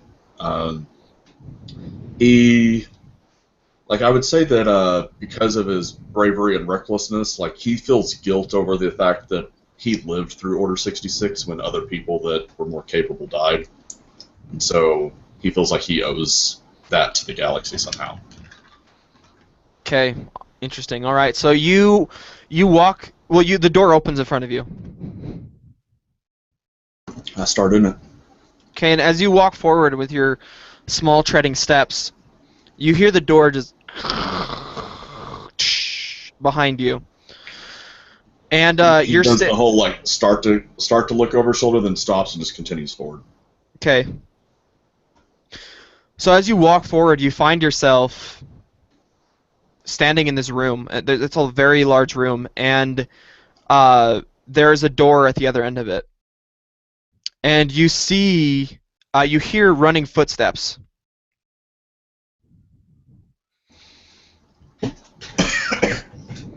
I hear running footsteps, like one set of them or multiple. One set. Well, multiple sets, we'll say. We'll say there's two sets that you can hear. Okay. I'm going to draw my lightsaber, but not ignite it. Okay. And start in that direction. So, as you start in that direction, out of this doorway in front of you, this darkness, you see a figure who runs, and he trips over his feet and falls to the ground and turns, and it's Duran. And then walking out of the darkness, you see a red lightsaber ignite, and it is this hooded figure that you saw earlier in your vision. And he walks out with his lightsaber held, and he looks up and he says, "Ah, so there were two of you."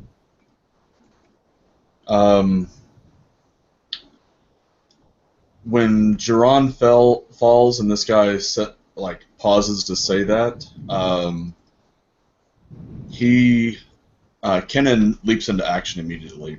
And basically, like, that guy has his lightsaber ignited, and I'm just jumping in front to be there, like, to block the blow before he can even strike it at Duran. Okay. So, where is it? I need you to make... Where is that page?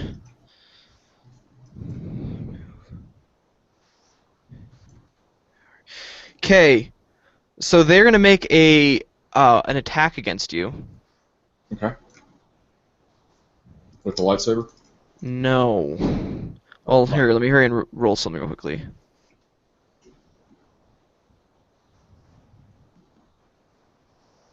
Okay.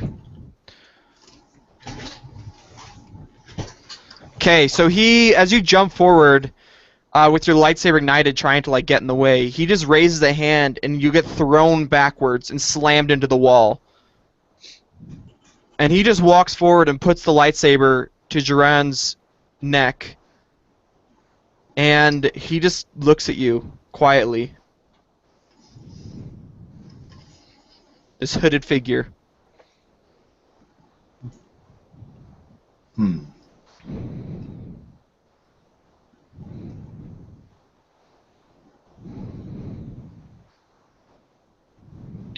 So I'm far enough away that there's little doubt that he could be able to slice Duran's head off before I could close the distance, basically. Probably, but you could probably use a double maneuver and strain yourself to get there.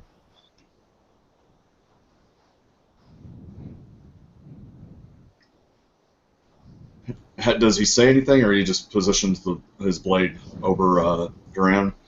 Well, so he positions the blade, and then he's staring at you, and if you're not going to react immediately, he just says, "You are weak. You lack training, discipline."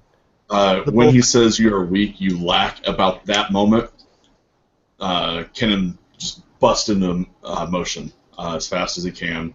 Okay. I will suffer the 2 strain to double maneuver. Okay. And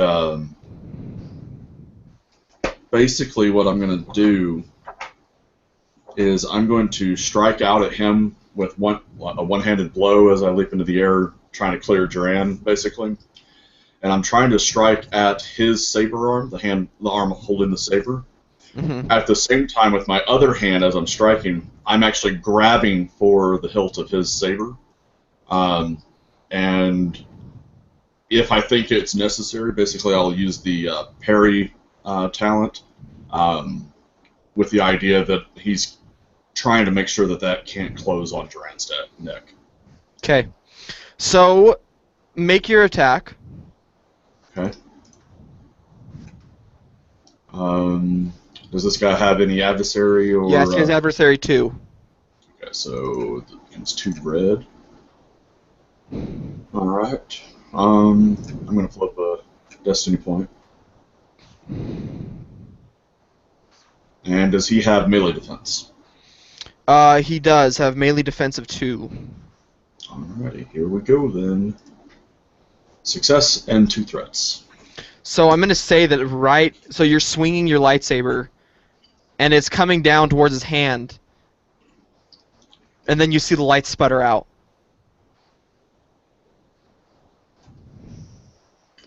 So Okay. your lightsaber falters and misses.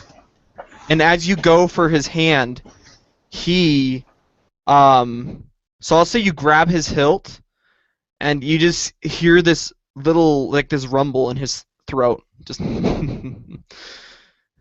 and you grab on the one hilt, and you hear a vzz from behind you, and in his other hand he has another lightsaber, which he plunges through Duran's throat. And now we're going to switch over to Duran. You tumble out of the darkness, and you're standing on this Star Destroyer bridge. And in front of you is this figure holding his lightsaber that he just barely ignited, and he starts walking towards you. No, it doesn't say anything.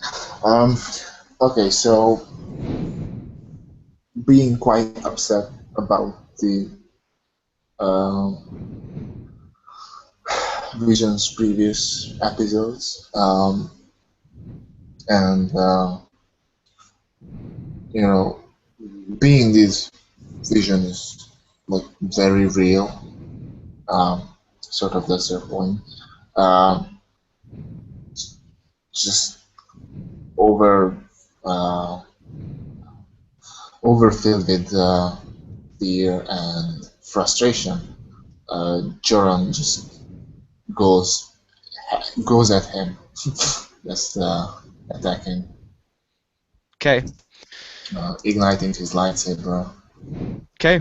Go ahead and make an attack for me. Okay, is it the same difficulty as Josh's was? Adversary 2, yep.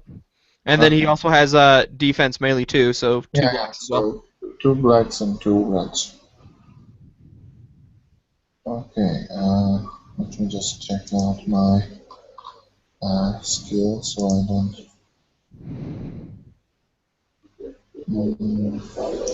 Oh, I was rolling it wrong. I have 3 yellow and 1. Okay. So, Okay. yeah, I don't hit. But I have 3 advantages, which I can use my feint ability. I think I bought that.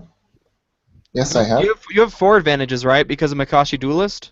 All right, 4 advantages still. So I have feint, which allows me to, on a missed melee attack, upgrade the difficulty of the opponent's next attack targeting the character. So I upgrade his attack, his Okay. difficulty of this attack by 1. Okay. Because that's how Makashi works. Okay. And I'll pass you a boost dice as well. Okay. With the other advantage that you have technically. So he just, as you're jumping towards him, he's like, yes, give in to your anger. Release your frustration. Choose the dark side. Choose it. Give in to it. Feel its power course through you. And he... Okay. And he reaches out, and he is going to essentially instill fear in you. So I need you to make a... What would that be? That's what kind of a check is that again? That's... It would be a discipline, I believe. Okay, so roll me a discipline check. Difficulty 3, make one of those red, and I'm going to upgrade another one to red. So 2 Okay, red, so- 1 purple versus your discipline. Okay, let's see what my discipline is. Oh, yeah. That's where I spent all my XP. Okay. So these, and I have the boost die on it from the. Oh, previous- also take a setback die since you're already kind of traveling this path. Okay. And my discipline was 2 yellow and 1 green. So yeah, for my misses. Okay. Yeah. So you... Oh, sorry, go ahead. I failed this miserably.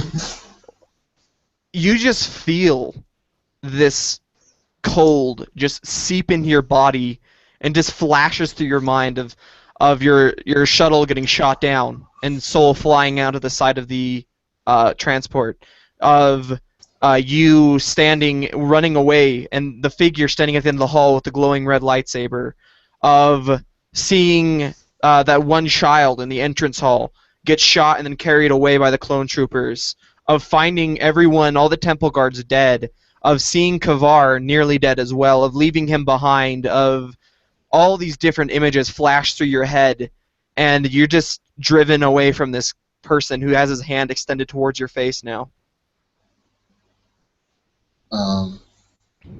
So I step back in fear or what? Yeah, so fear essentially makes it so that... What does it do again? I don't remember what the effects are. It's like page 238 or something like that, right?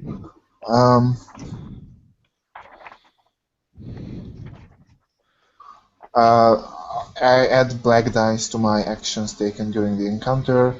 also suffering strain equal to the number of threats I rolled. Okay. Which, so I take So you'll take setback dice on your actions from here on out. yeah. I think as many as I mean two because I failed with two failures. Okay. So you'll take 2 setback from your actions from now on. So Okay. Then I am very afraid. yeah, he says to you as he's walking towards you and just pushing these thoughts into your head. Yes, I can feel your fear. Oh, that's not nice. Okay, I let out like a scream and just give it all in.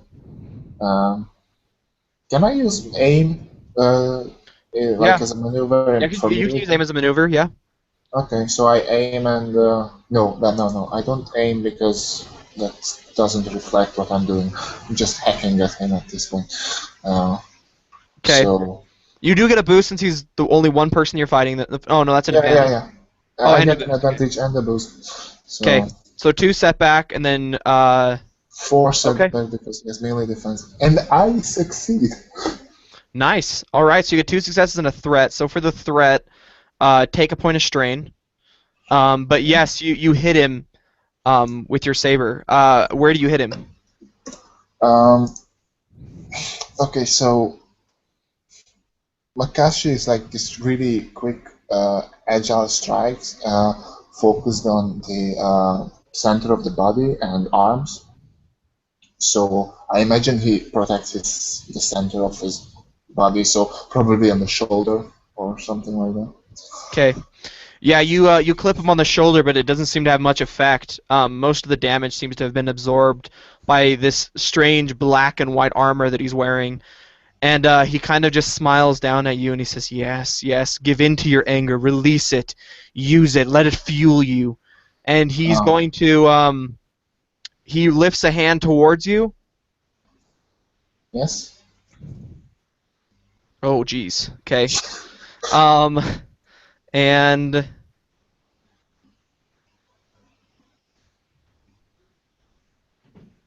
okay, and he starts. You feel just energy just push against you. It's pushing you backwards away from him.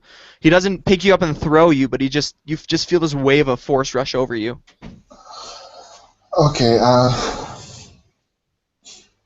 like I like hear that he's like taunting me and goading me into like attacking. And like this is like not strictly rules. I'm just like thinking, of my character. I would like to make just a discipline check Yeah, go ahead. to like see how much he like retains his.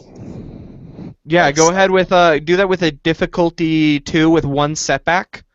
Since you are feeling difficulty 3 1 setback since you're feeling the effects of this fear on you.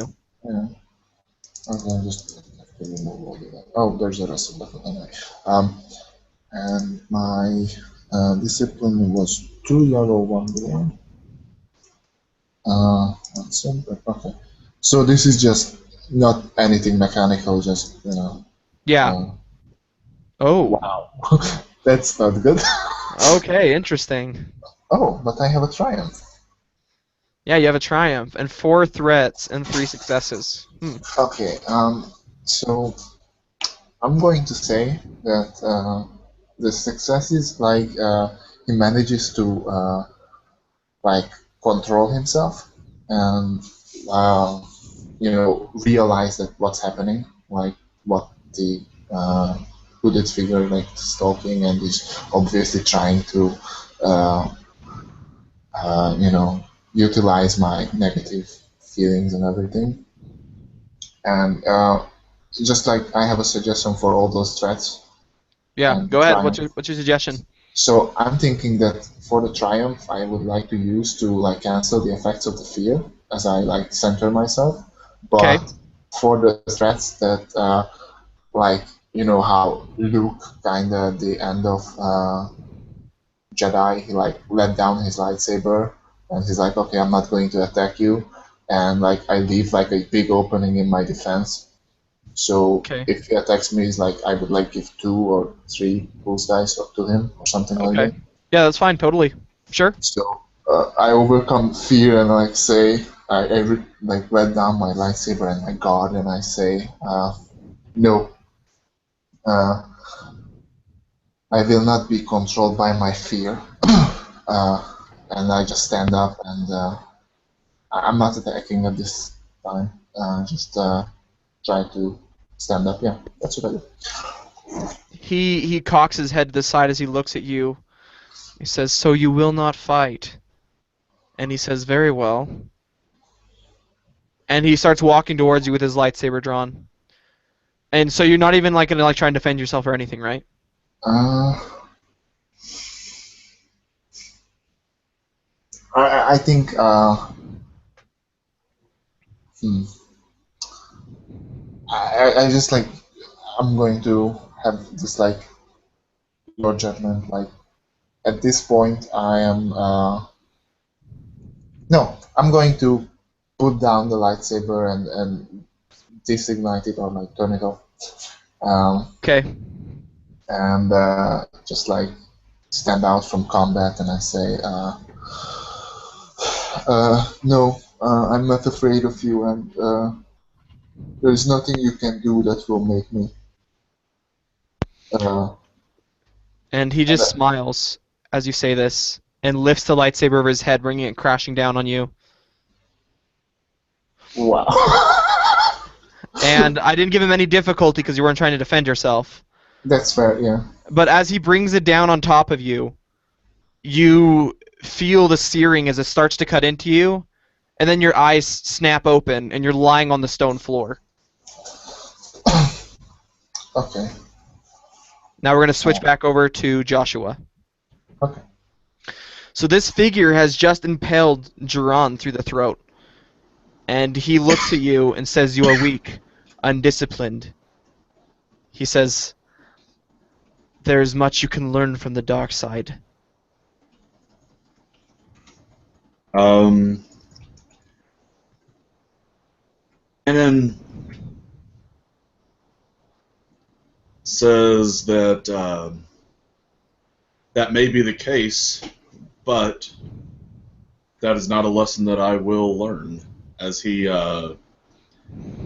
trying to get a view to tell if Kenan is actually dead or not, or if he's just been like, you know how in like the movies they'll have like the blow that somehow misses all the internal organs, and he's just sitting there and like moving in any direction will kill them, but they're not quite dead. Roll a perception check for me if you want to. Oh yeah, that's Difficulty 2.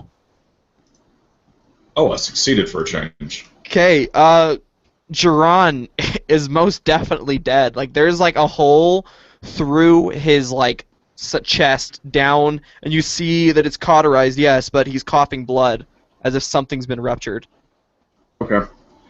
In that case, Kenan will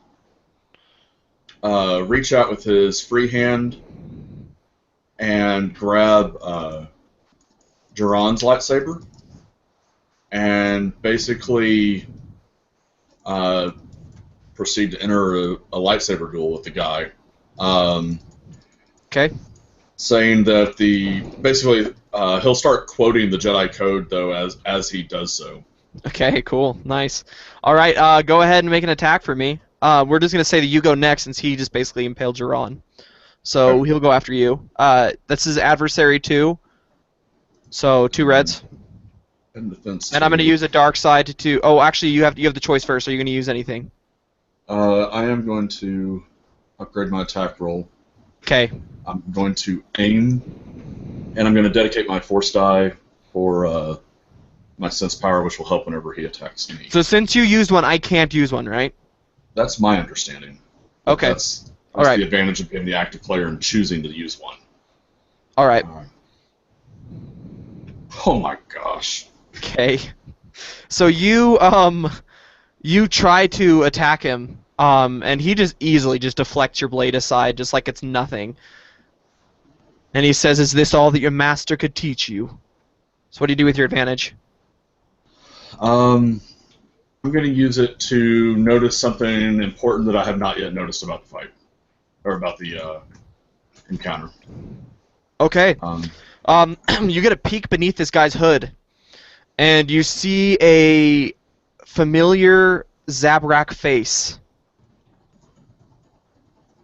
This figure, if you remember, back in the very first episode, there was a Zabrak student who was shot in the leg and carried away.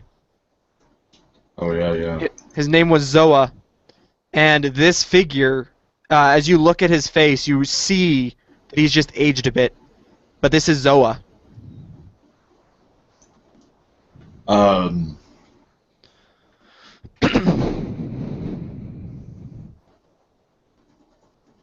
Okay.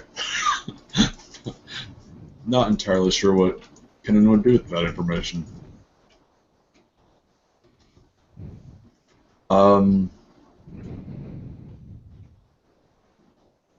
As he just like casually bats aside my lightsaber attack, I will.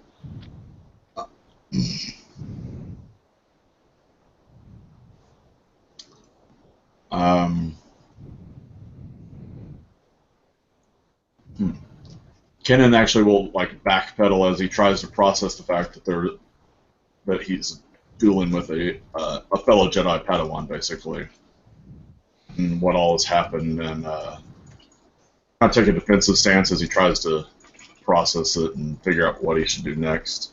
Okay.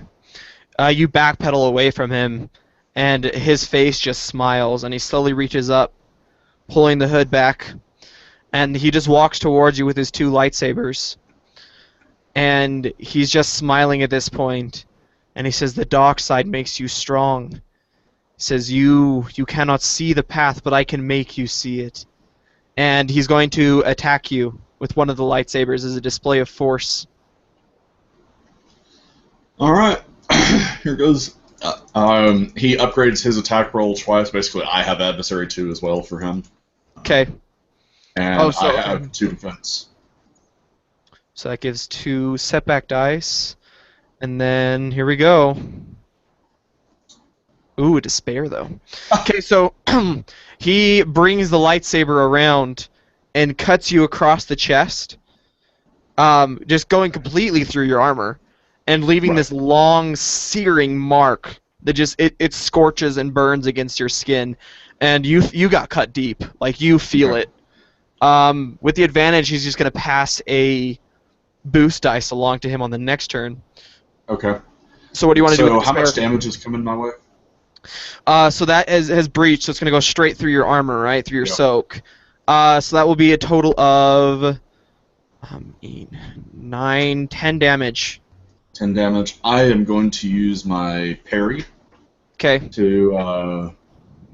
And here's what I'd like to do for the despair. Basically, I'm going to... because some damage will still get through the parry, I'm checking, I've got 2 levels of parry, I think.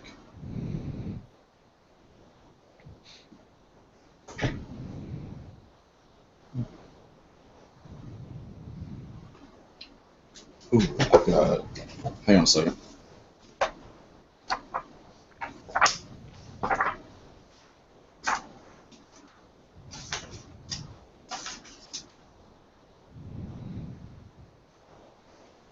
Okay.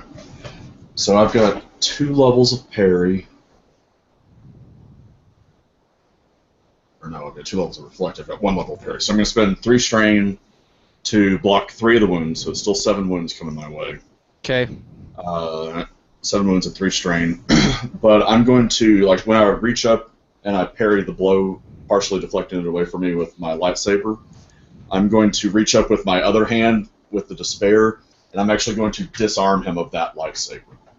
Ooh. And take it in my own hands. And So using 2 lightsabers, what does that do for you, by the way, is my question? If you dual wield, basically you have to choose that you're going to attempt to attack with both of them in a round. And if you do, you're at +1 difficulty to attack with. But if you hit, you can spend 2 advantages to hit with the off weapon as well. Oh, so hit twice. Yeah, okay. Yeah. All right. Awesome. But you have to hit with the initial roll at +1 difficulty. So. Okay. But So basically, I'm going to you, disarm him of that lightsaber and take it into my hand, and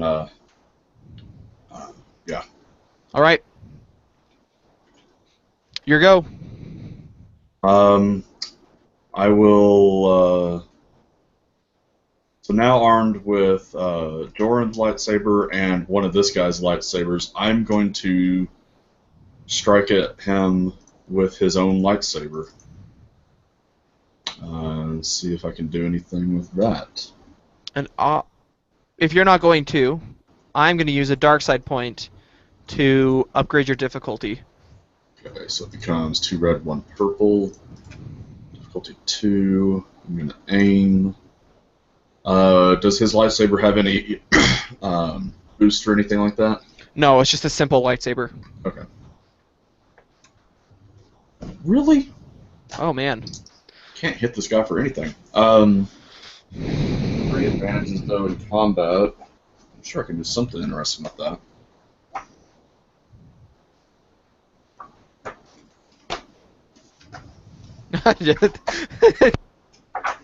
What?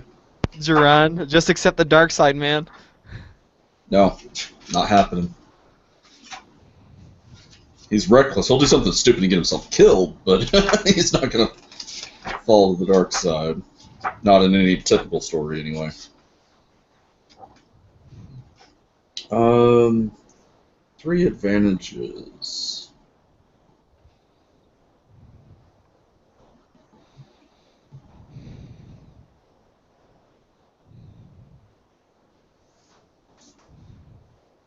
Force the target to drop a melee or ranged weapon he's wielding. I'm going to disarm him of his other lightsaber. Okay. So that'll be a maneuver for him to pick it up, right? Yeah. Okay. So you disarm him of his other lightsaber, and he kind of just smiles as you do this, and he says, "Amusing. You still try." And on his turn, he'll use a maneuver. I'm just going to flavor it as he uses the Force to pull it back to his hand. And he is going to go into an attack against you. So he's going to take a strain to take a boost dice.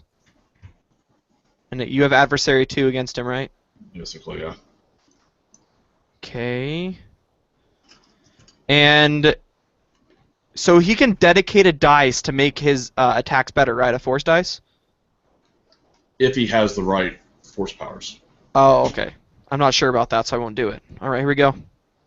2 advantage. All right. So how much? Oh, wait, he had another boost because he gave himself 1 on the other turn, so I'll just roll that. Okay. So he hits you. So he brings the lightsaber around, and he's gonna hit you for what would that be 9? 9, he doesn't and have then the other.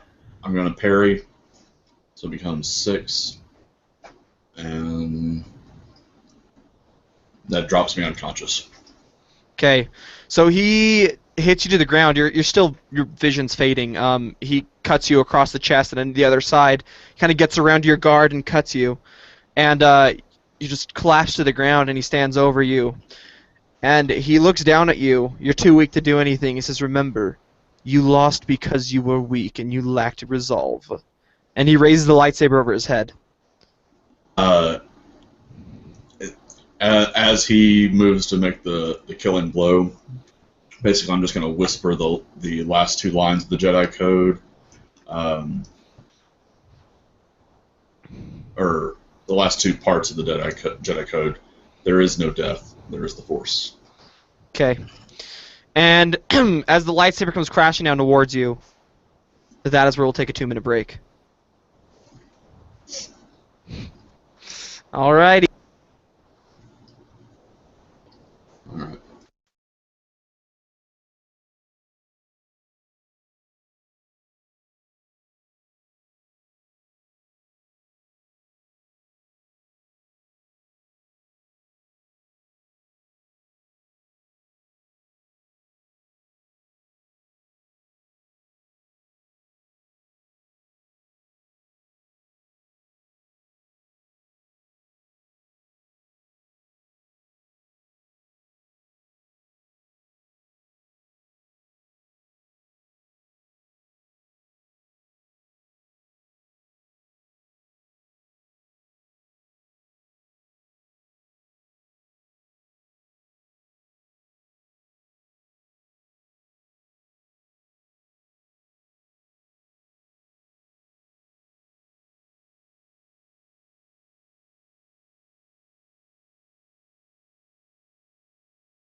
I'm back. I can never tell, man. You're like invisible in that darkness. No joke. I think he's lying to us. I think he's just got a black screen up. He's got the book out, like, oh, what are we fighting this time? He can never, like, there will be no surprises. So, quick question: how have the destiny points been this time around? Have it been? I like the flow back and forth. Okay, good. All right, cool. So you just barely saw your life flash before your eyes, essentially, and you both. So you wake up, Duran. You wake up, Kanan, and you guys are back in that central room again. Yay. Just kind of takes a moment, like, huh. There is no second door. There's just the one that's sealed. Okay. That was strange. I approached the sealed door, bolstered in my resolve and everything, and look for signs how to open it. So you approach the door, and now you feel just one pull of the force, and it's through this door. And on the door itself, you watch again as the letters shift and change, and the Jedi code appears. And as you read it, the light side flows through you, and the door cracks and slowly opens. And there, floating in the center of the room, are these. Why is it not showing it? Can you see it now? No? Why is it not Give showing it a bit of time because it's Google Plus and it hates you. Jeez, Google Plus, why do you hate me, man? Dang, it's not showing it. Let me hurry and try and open it again. Are you screen sharing? Is that what you're doing? Yeah, I'm trying to screen share it. Oh, here we go. Can you see it now? Okay, yeah. You see, so the room, there's light like filtering down through this like skylight in the top of the room, and these 4 crystals just float, rotating around each other in the center of the room. Okay. I guess I approach them. Okay. They just continue in their little waltz around the center of the room around each other.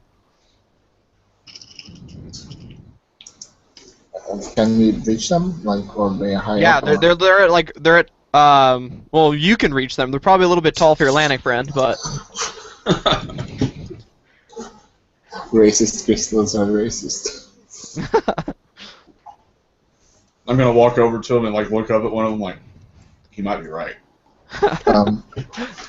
I close my eyes and I just let the force guide my hand. Okay. And you feel yourself reaching upwards, and your hand closes around one.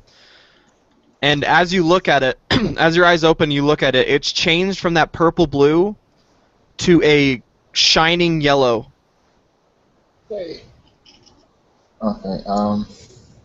I close my hands around it and take it down, and now I look at Canon like. Ken is looking up at it, and finally what he does is he's going to close his eyes and just like squat down a little bit and then just jump up doing the cartwheel thing and grab out with both hands. Yeah, you grab one. I eventually want to go dual wielding with him, so it's like if I get too great. Yeah, you jump like up in the air, like woo, doing like a little backflip thing, and you snatch 2 of them out of the air and land on the ground. And as you look down at them, they change colors in your hand from this purple blue to one of them becomes green, and one of them becomes a dark cerulean blue. Nice. Well. So I'll post what these do when you put them in your lightsaber in the chat. Okay. Okay. I wrote this down. Give me one I second. will put my 2 into my uh,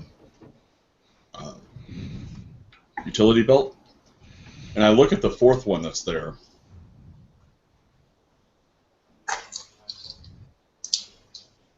Second. I'm gonna make Okay. a jump for it. So you're gonna make a what? I'm gonna jump for the 4th crystal, because you never know when we'll run across another Jedi who needs one. Okay. So that'll give you the following for your lightsabers if you put them in. I need you to make a mechanical check. Give me 1 second. Sorry, guys. All of them are the same, as far as that goes. I guess yes.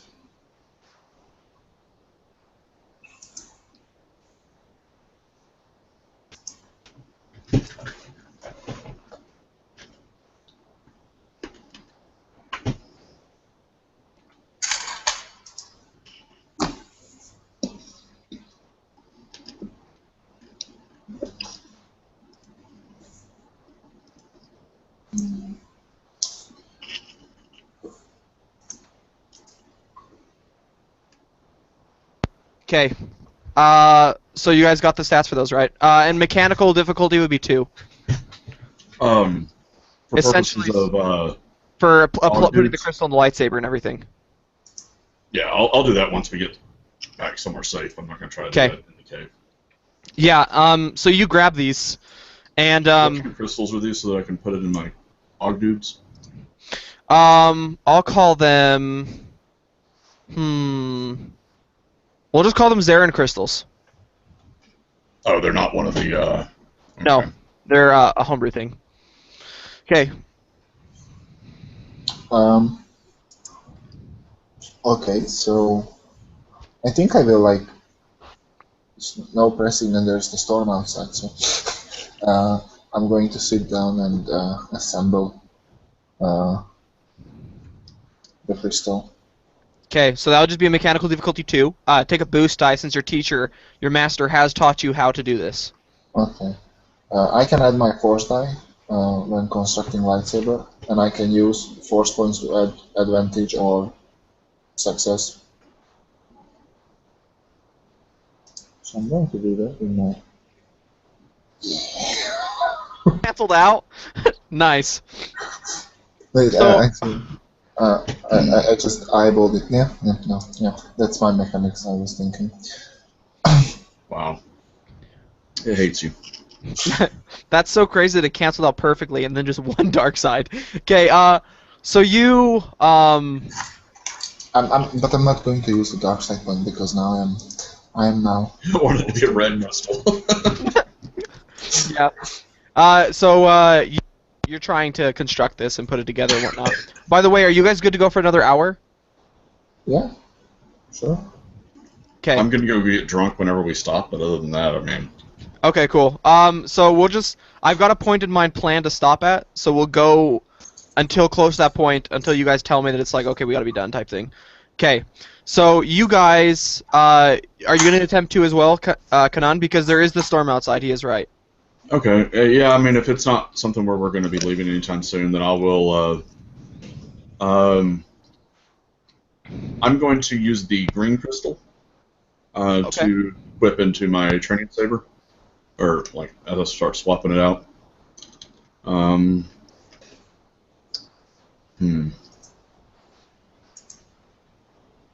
I guess I'm gonna have to create a crystal with Ogdudes in order to put these stats in, because. But anyway, let's see here. Where's my mechanics? And he said with lightsabers we add our force die. Yep.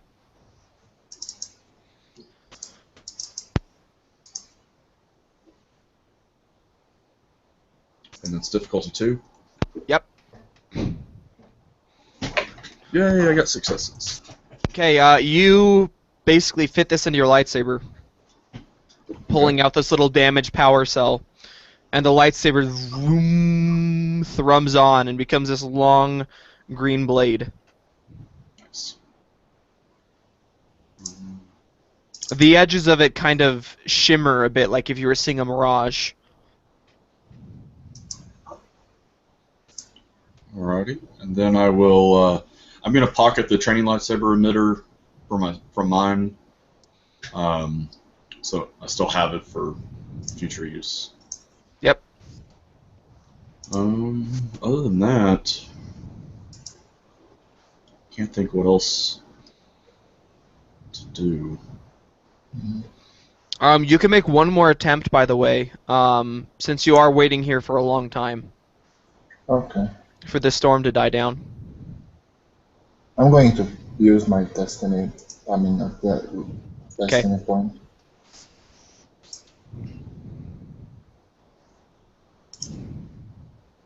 There Nice. you go. That's what I'm talking. Yeah, there you go. Okay, yeah, you put it together. The threat, I'm just gonna say that like, just suffer a point of strain. That'll be good. Yeah, it's probably like a tiring process. Yeah. But you managed to fit yours as well, and this thrumming yellow blade comes out. Yay. So at about this point, you see up through this kind of skylight area that the storm seems to have stopped. And as you are looking upwards, and the clouds kind of like part,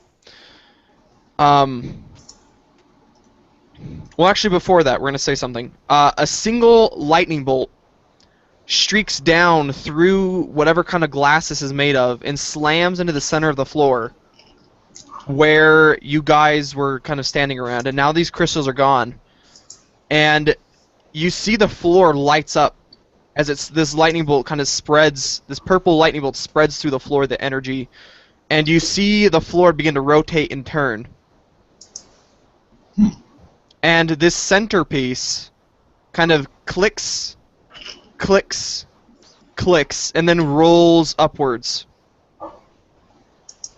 Well, this is different. And resting in the center of this piece, you see a holocron. I look over at him. Is that what I think it is? I believe so.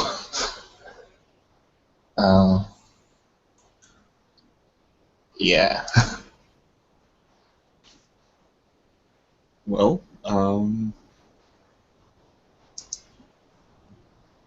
is it hovering again?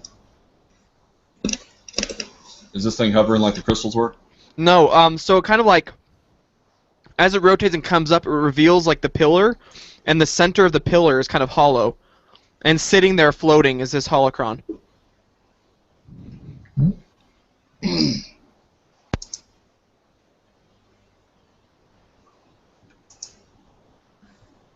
Well,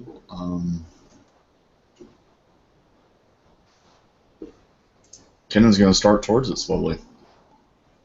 Okay. I mean, now that we know that the floor moves, he's taking his time approaching. Yeah, you walk forward, and the holocron just floats there. And if you reach out and take it, I need you to make me a force roll. Just force rating? Yep, just force rating. You're looking for a light, obviously. Okay. Got it. You take it in your hand, and you feel this familiar thrum. It's like, as you take it, the light side just kind of like pours into your arm and up through your body, filling you with peace again. But you take it, and it's like very fine gold. And the central crystal is made of, it looks very similar to the lightsaber crystal you have. And you pull it out, and the corners, like very similar to Rebels, the corners rotate. The corners rotate.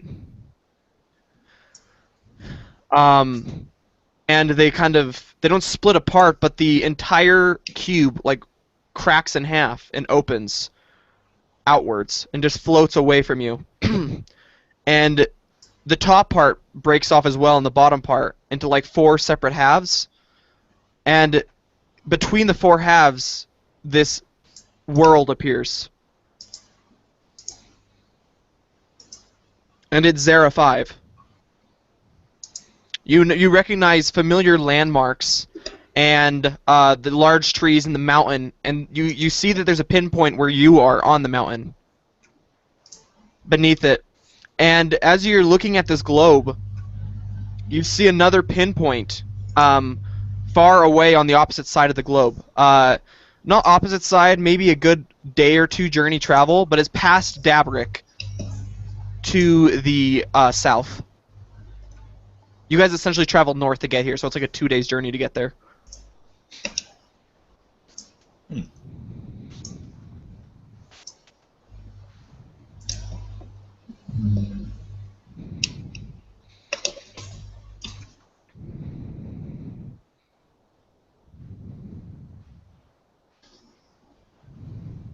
Um.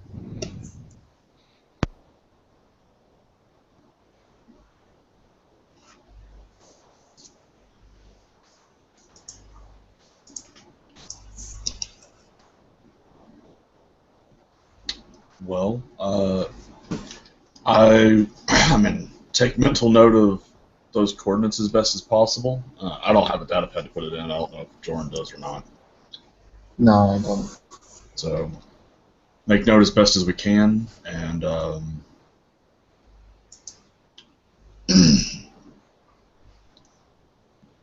then, I mean, I guess, can we tell if the storm has ended outside yet, or? You're muted. Yeah, at this point, filtering down through the skylight is sunlight. Okay. Then,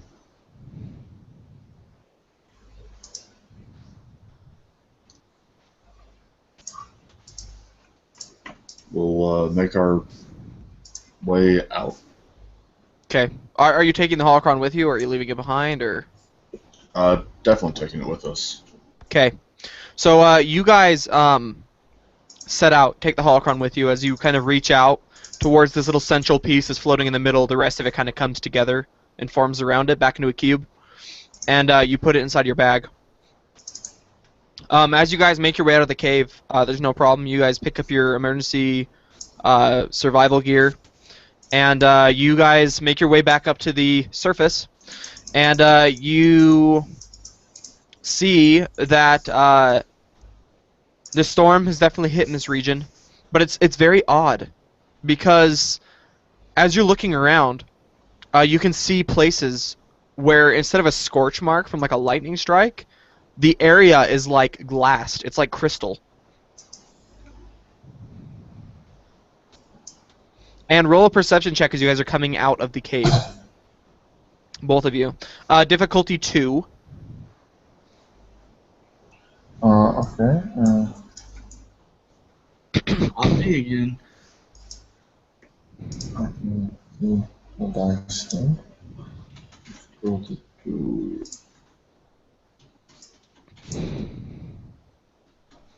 Oh, fuck. I started rolling it in the beta.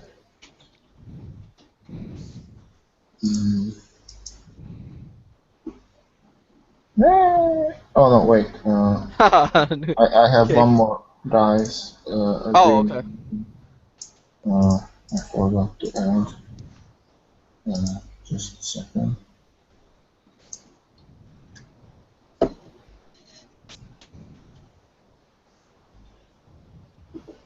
Damn, stupid character sheet. Having an old computer is not helping.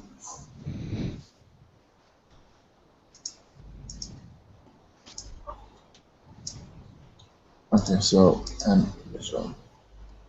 So, that cancels out. So I have 3 advantages. Okay.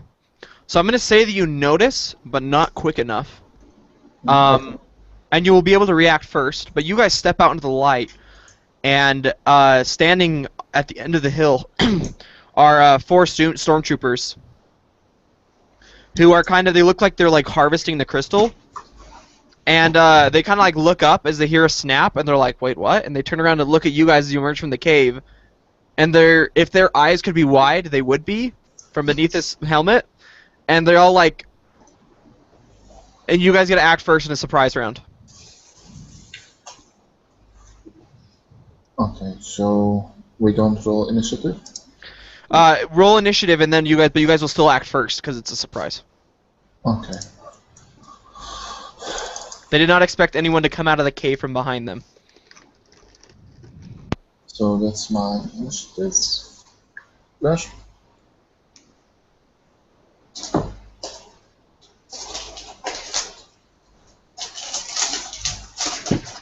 Oh, just a touch slower than you.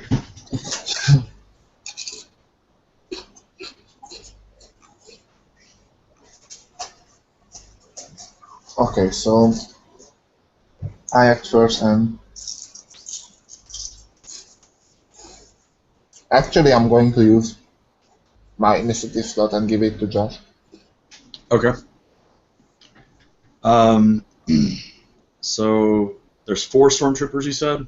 Yeah, there's 3 normal lackeys and 1 sergeant. Do any of them have weapons in their hands at the moment? Yeah, it looks like 2 of them were standing guard with blaster rifles, while the other 2 were working on it. I will, By the way, Duran, you notice that these are the troopers who were in the city, the ones you made eye contact with. Because of their distinctive white armor. Well, one of them, the sergeant, he has a different arm pad on that you would expect. Instead of having the orange one, he's just kind of got like a mottled black and gray one. Okay. It's very different for a trooper.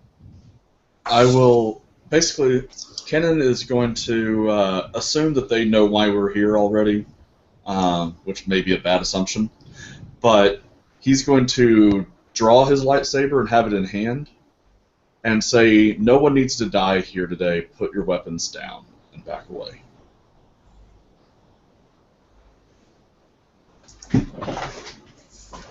So is that coercion then?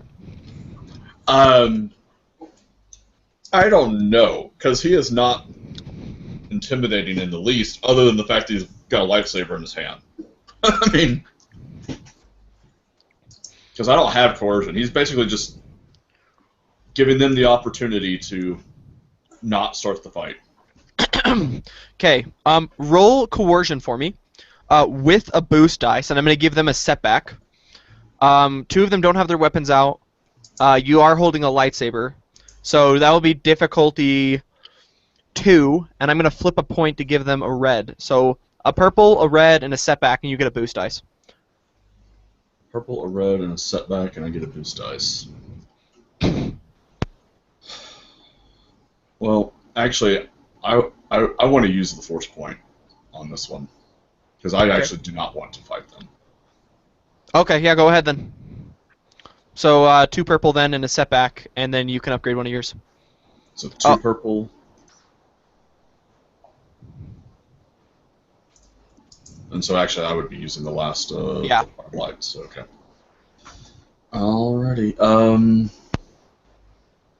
Is there anything else I can do that would help here? Let me double check that I'm rolling the right dice pool. So this is not one that yeah, okay.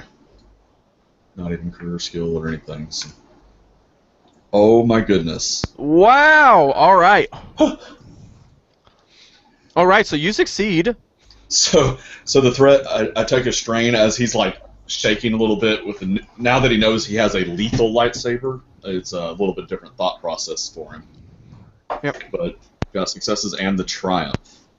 What do you want to do with the triumph? I have a suggestion if you want one. Okay. You see the stormtrooper sergeant. As you say this, he's like reaching towards his arm where his comlink is. So I'm not even gonna make you roll for it. That's what I'd suggest that you notice. And then on top of that, you can like do something, respond. So here's what I would like to do. Basically, I guess the 2, because I got successes, they start to lower their weapons type thing, but the sergeant's reaching for the comlink. I want to, with the triumph, basically, for pure flavor's sake, use a talent that's in one of the trees I have that I don't have yet, called Saber Throw. and I actually want to throw my saber and disable his comm link. Yo, that's sick. Go for it. Okay. Dude, I'm so down. So, like, in the moment as he reaches for the comm link, basically because the whole reason I'm trying to intimidate him is that I don't want to actually have to kill them. As he reaches for the comm link, he just throws the saber at, as it like ignites and leaves his hand, severing the whatever the antenna or important piece for the comm link would be. Yep. Arm. No, So do you have to not make a actually range? You have to make a ranged attack for that, or is it just like? normally you would, yeah. It's I think that's what it is. Let me double check. I hope it's not a ranged attack. So with the triumph, I'm going to say that you are able to attempt it, but if you get a failure, you're going to decapitate him. Great. So go ahead and make a ranged attack for me. I'm double checking if that's what the roll is for it or if it's something else.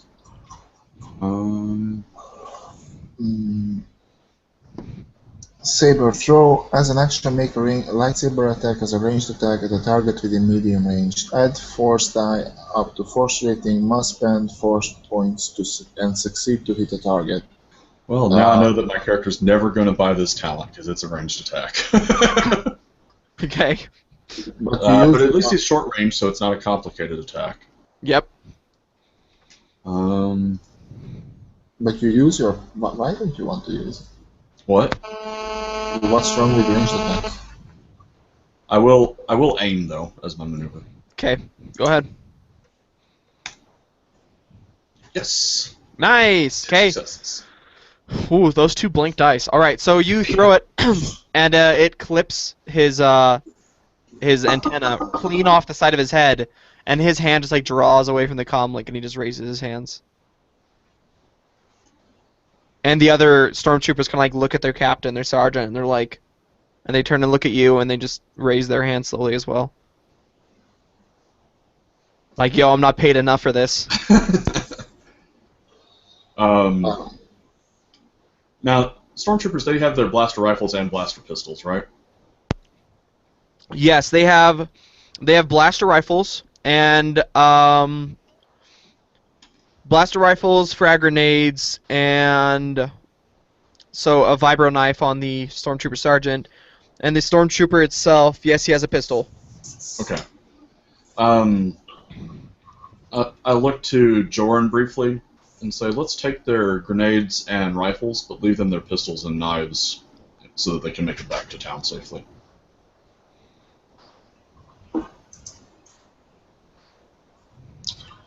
Okay. So now it's Almost me? George is like light his lightsaber and go kill them. I don't know. He's like, no prisoners. No, he's not trying to kill them, but okay. So Jern just like gets his lightsaber out, and I don't think he's like giving it much thought that it's now a legal weapon, but he's not going for a kill. We will see. Just let's not go. Okay. So they're just kneeling on the ground with their hands up, and their weapons are by their side.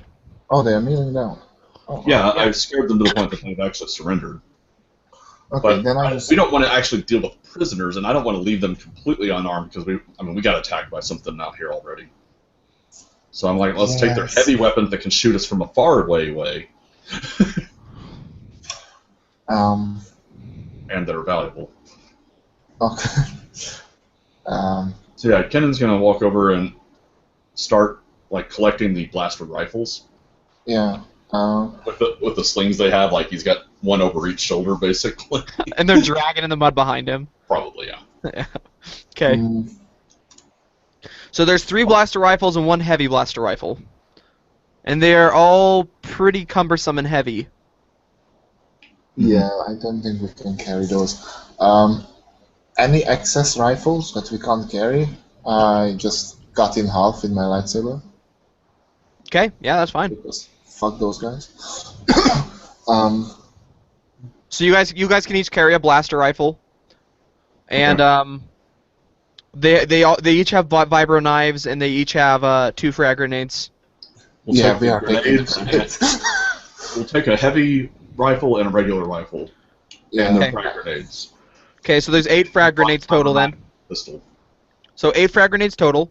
You guys get a heavy blast rifle and a blaster rifle, and then 2 of them, well, 3 of them have the 3 normal troopers have light blaster pistols.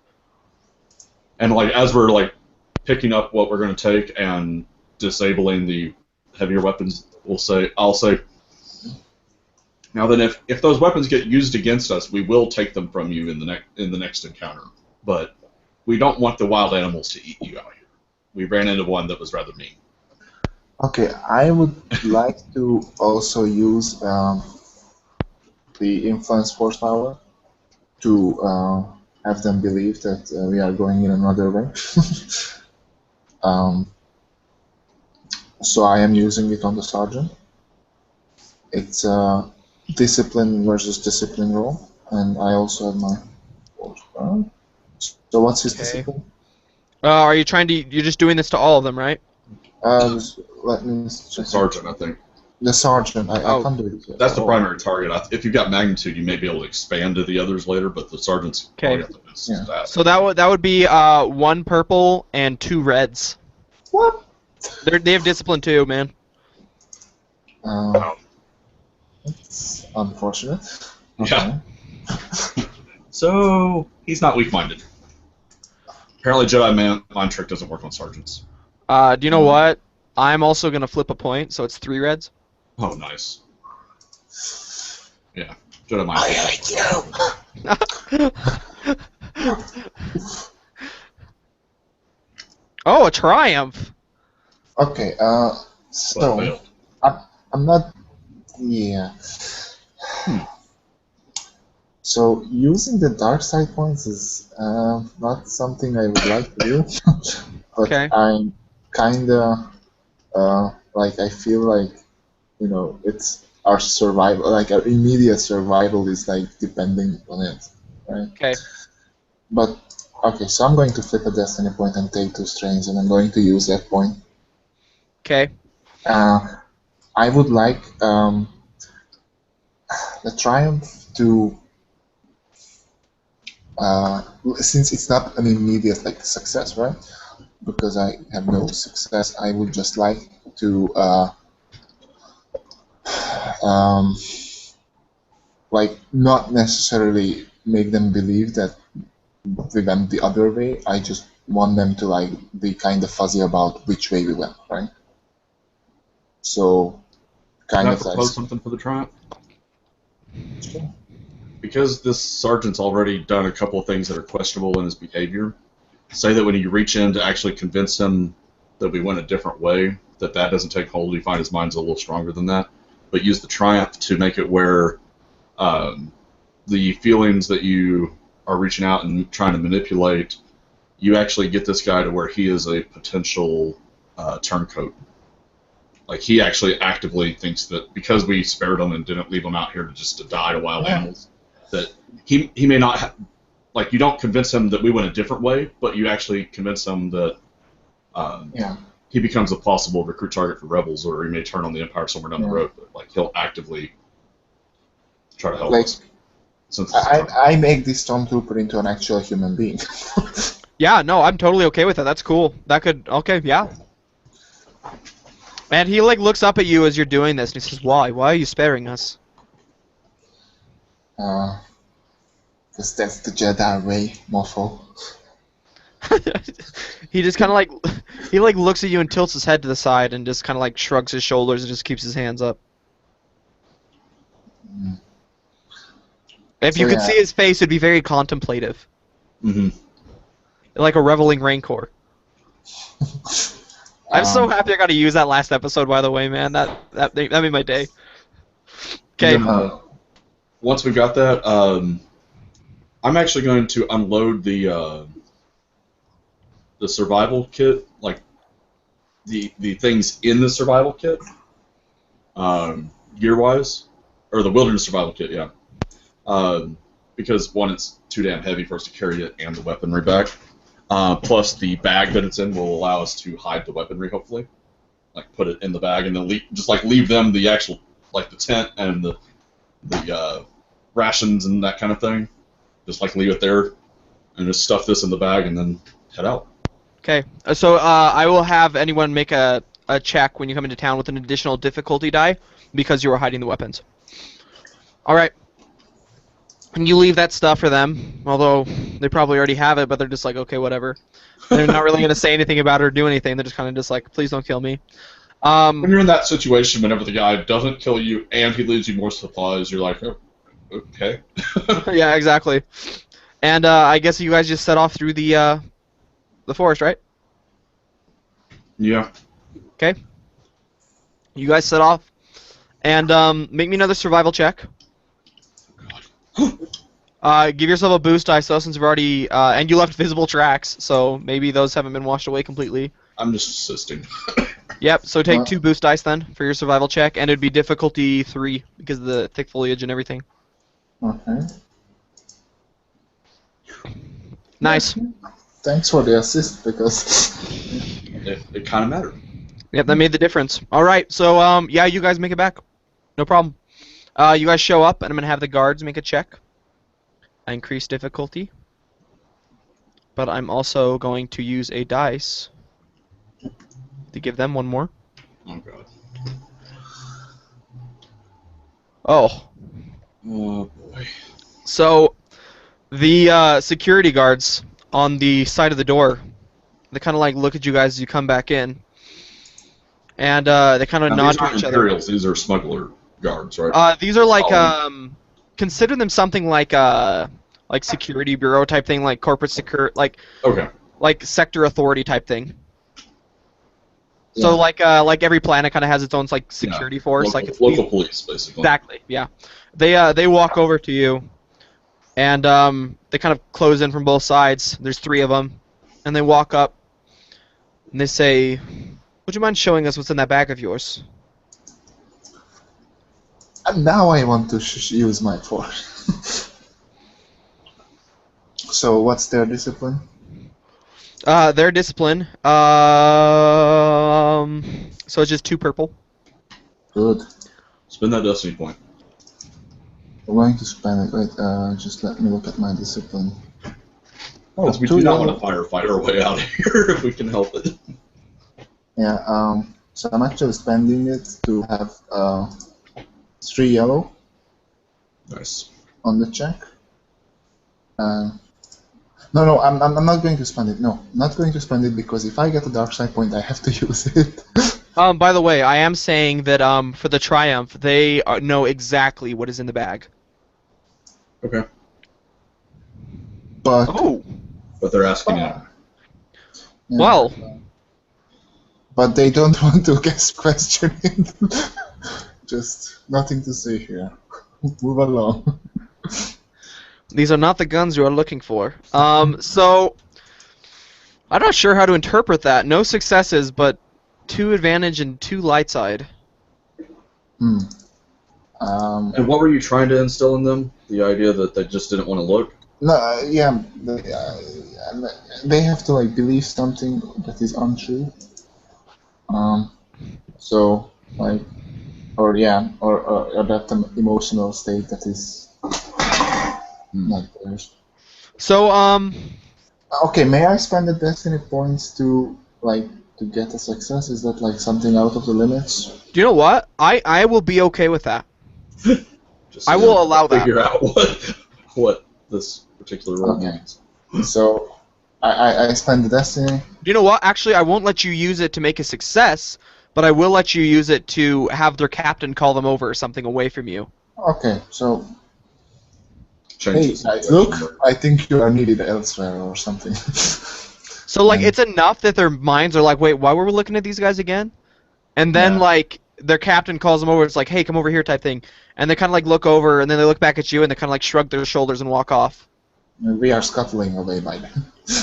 Yeah, you make your way away very quickly. So you go back into the town. Where are you guys going? Making our way to the ship. Okay. Yeah, you hurry back over to the ship. And the ship is still sitting there. Well, that's good. Yeah, That's it. an important part of the escape plan. That is very, very important. Um, At about this point, night is falling, by the way. well, I'll signal on the comlink to our Nautilin friend that we're back and ready for departure. We're at the ship, or near the ship. Like, as we get close, I'll message him, basically. Okay. So you message your Nautilin friend, and you get a response back, and it says, so are we leaving? Have you completed with your mission? We have. Well, what? Like, okay. I'm still not sure what the Imperials were doing here. Then. I'm not either, but I don't think Kenan cares. Okay. So you guys. Yeah, we are leaving. Okay. Okay. You guys show up at the ship, and Wait. Didn't the holocron show us to go somewhere? Like, wasn't that important? I feel like it was. Like, Kenan's completely forgot about what the original mission was, other than the lightsabers after things. And you're over here. Wasn't there something else we were saying? we'll just say this to get you a reminder. You guys show up, and then Nautilin, like, as you guys come in, he's like, "So what is the Empire up to?" Oh, that one. Digging for rocks. Okay. That's his answer. They were digging in the rocks. All right. Fine. All right. Okay. I don't know why. I mean, they were near the site that we found our crystals, but I mean. Yes. Canon, do you remember what we saw in the cave? Location you memorized? Oh. Yeah, can the ship get us there? Or do we need to go hiking again? Well, I mean, the ship could probably fly you over it to see what it is. That's always a good idea, yeah. Let's do that. Let's do aerial surveillance first.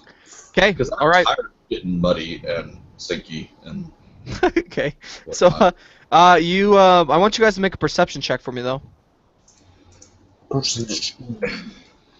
Difficulty 2, 1 red, and I will upgrade it to 2 reds and a purple.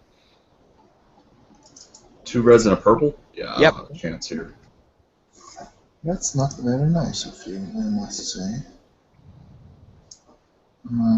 No chance. Nothing. Yeah, you guys notice nothing. And you guys climb into your ship, and you guys prepare the takeoff sequence, and the ship starts to lift up and go out the hangar. And as you guys fly towards this kind of memorized destination, you would see that quite glaringly a bunch of the trees have been cleared away. And you hear this blinking light appears in the intercom. Boop, boop, boop, and he kind of like looks at it and presses the button. And you hear over the intercom, ship serial number A1034, please state your business. You are entering Imperial airspace. And he kind of just like looks over at you guys as he says this. And he says, A0134 to ground, we are just flying overhead.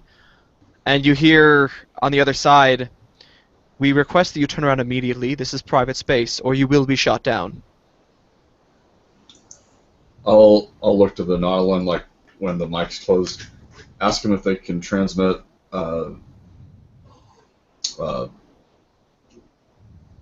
coordinates as far as where the private space is, so we know not to go into it. Okay, so I'm gonna have him roll a deception check. I'll actually roll cool. That seems like it's better in this situation. So. Oh, you don't want him to freak out? Just fly casual. Just fly casual. Okay, and I'm gonna upgrade the difficulty once. Here we go. Oh. Ooh, okay. So he requests, says, you know, just very casually, our humblest apologies, could we perhaps get a border so we know not to fly into your airspace again. And he says acknowledged, and you see like a like beep, beep, beep, and this like circle kind of appears on the holo map type thing of where not to enter, and it is in your mind as it kind of like it zooms out over the planet. It is like the exact location. Seems we have to go through the mud anyway. I really hate the mud. All right.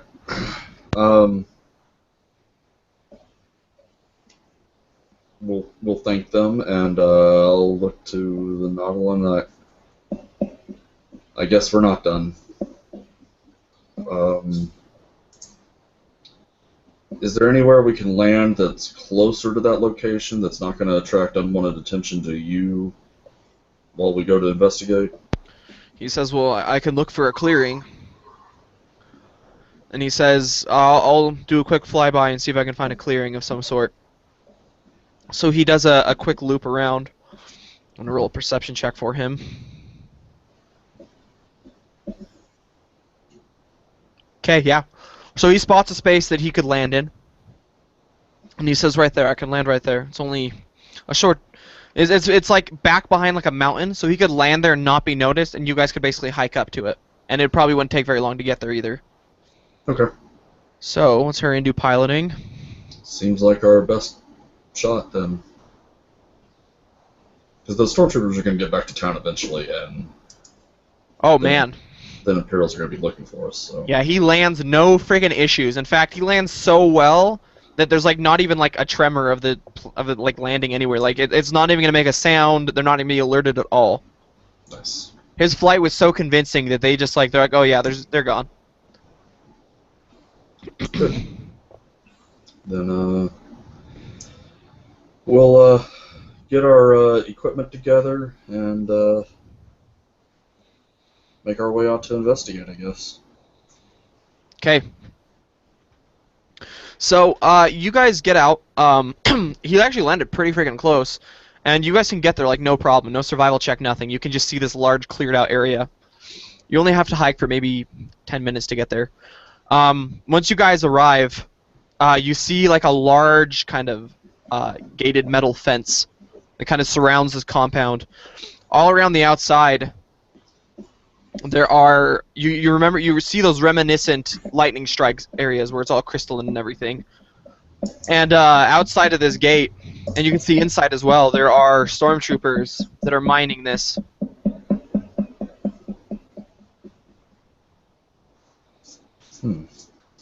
Poor stormtroopers. What could they be using that crystal for? Can we make a knowledge warfare or something like that? Or some sort of education or something? Yeah, you can make an education check, sure. What difficulty? Let's go with difficulty. Difficulty 2. Okay. I got 2 successes. Yay, the dice didn't hate me this time. I got a threat. So, with your successes, you're gonna remember something actually. These stormtroopers, one of them was using some sort of an energy type item that he was using on the crystal, and the crystal was like lighting up as he was using it. So you can basically deduce from seeing that this crystal is some sort of a conductor. So, I'm trying to think what use that. So I will basically chime out that I guess it's possible that they think that this stuff will be some sort of better use energy cell for the blasters or something like that, or maybe some other weaponry of some sort. Not really sure. It's not my specialization by any means. So,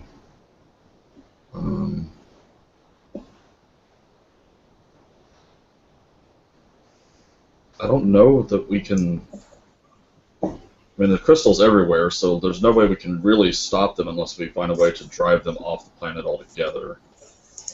And they could just come back next week if we did that, even. So.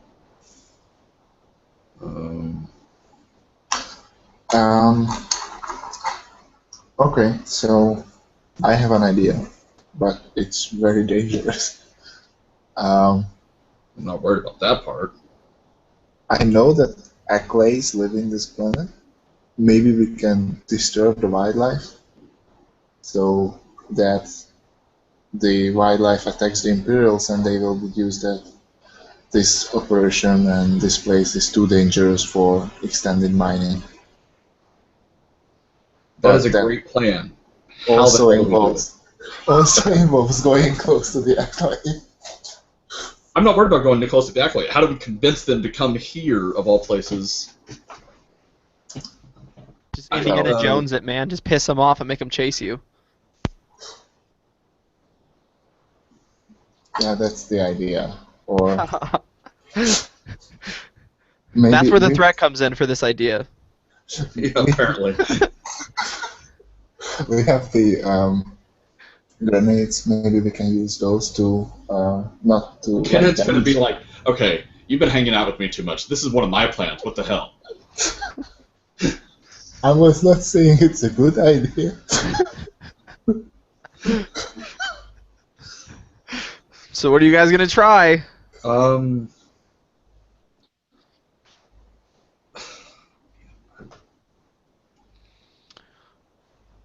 Because we need a lasting solution. I mean, we could possibly drive something into their base, but that would just make that they come back later. Right. But I mean, even the Acolyte is not going to be necessarily a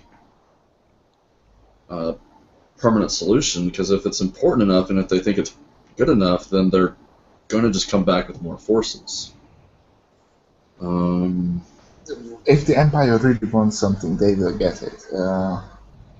We can make sure to make it as hard as it can be for them.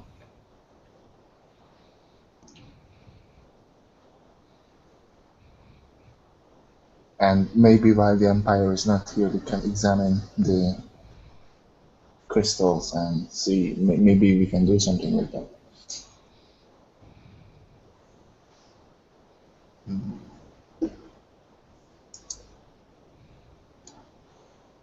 What if...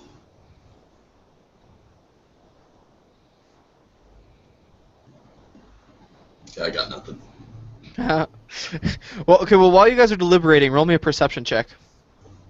Just difficulty 2. Oh. All the advantages. Okay. Well, I'm gonna say you spot the obvious thing with all those advantages. You see a sleek black ship come and land in the center of the compound, and you can immediately identify this ship as a Sith Interceptor. Okay. He's the one, because he worked at the Jedi Sentinels or whatever. With the Temple Guards? Or the Temple Guards, yeah. Yeah. Those people with the things. Okay, so that's... I show the ship to Canon. That's not good news. How is that bad news compared to the other bad news? Like, what's the worst news? Because I'm really not sure at this point. Okay, so whoever is in that ship, they are corrupt. Well, do you want the good news?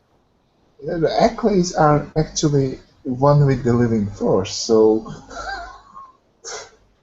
I mean, there is a slight chance that we will fare better with the Acklays than whoever those guys are.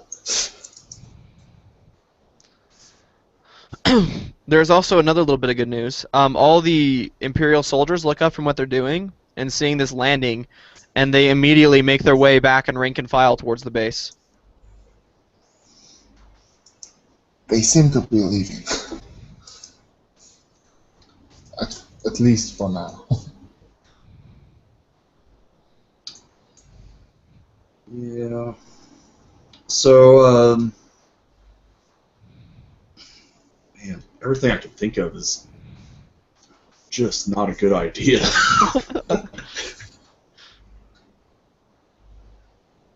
And I mean, like, every idea that's popping in my head is such a bad idea that even the brave and reckless Lannick would think it's a bad idea. um, Well, technically, you know what they're doing. well, I mean, we They're don't mining. technically even. I mean, yeah, they're mining something. We have suspicions as to what the mining is for, but we don't even know that for sure. But we, quite frankly, are not the ideal character types to attempt to find that out. Because our Slicer and our Shadow left us last session. Yep.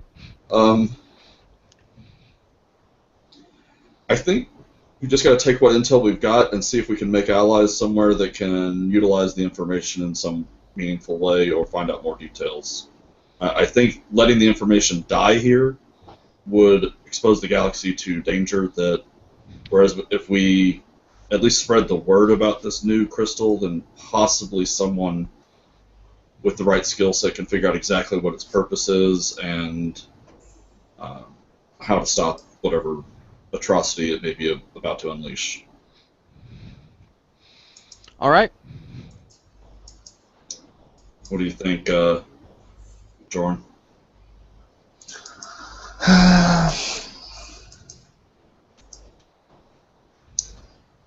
I honestly don't know. Well, I say we see if we can even leave. Maybe that ship will chase us and we'll have to do something anyway.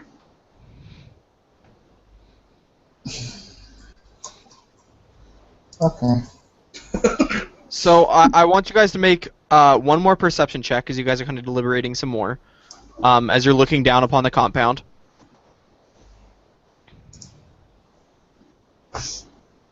Yay. Okay.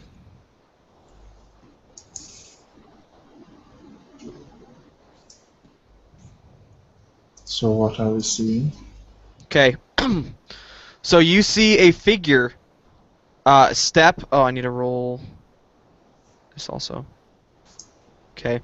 So you see a figure step down out of the craft, and he pauses for a second as you see like a command officer walk up to him and start talking.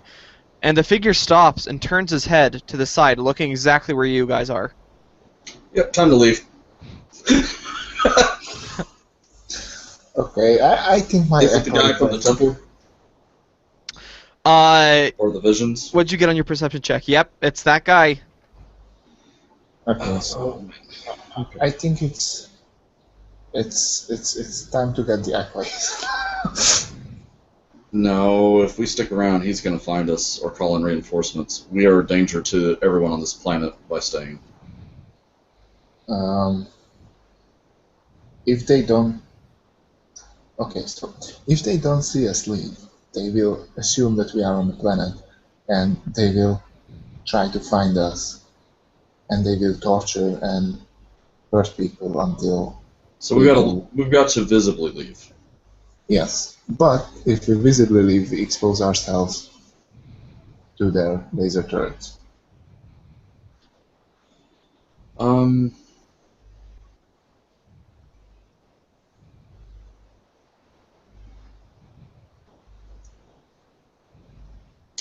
So I think if we leave these people in danger. if After we what the Empire did to the Kamasi, we can't risk them thinking that there are Jedi here for these people's sake. while we are talking, we are like going through the forest. We are not just standing as the guy is looking at us. Okay. Yeah, you start making your way back. We've decided we're exiting. We just haven't decided how we're exiting yet. Yeah, you guys are walking back as you're discussing this. Does he follow? You don't know. You didn't stay and look. But you guys make it right as you're making it back to the ship. As you're discussing all this, you hear the familiar "wow" as like kind of TIE fighters. You hear them taking off. Okay, so that's not good. Well, now the visible versus invisible exit is not an option. They're gonna see us when we take off. Okay, now we just have to find a Now way it's- to. Get out of here alive. Yeah, let's do that. So we'll make our way onto the ship, and I'm just gonna say to the Nautilin, I guess we get to find out how good of a pilot you are today. Wait, Callan, What? what if our pilot friend leaves, and while they are chasing him, we find out what the Imperials are doing, and then he comes back and picks us up when things are calmed down. One major problem with that plan. If he leaves and can't make it back, the whole purpose of us leaving visibly is so that the Empire doesn't punish the planet. If we are stranded here, they will punish the planet. But no, they don't know that we are still here because our ship leaves. It would be like that was the last thing they would. If they see the ship leave, they wouldn't look for us here. I don't know that is a reliable idea. That guy, I mean, he is force sensitive. He could feel our presence. He turned and saw us, or looked in our direction. He is clearly strong with the Force. Hmm. I want Because to confront him, but I do not want to risk this population in the process. I think leaving without finishing our mission and finding out what they are doing and why is a grave mistake.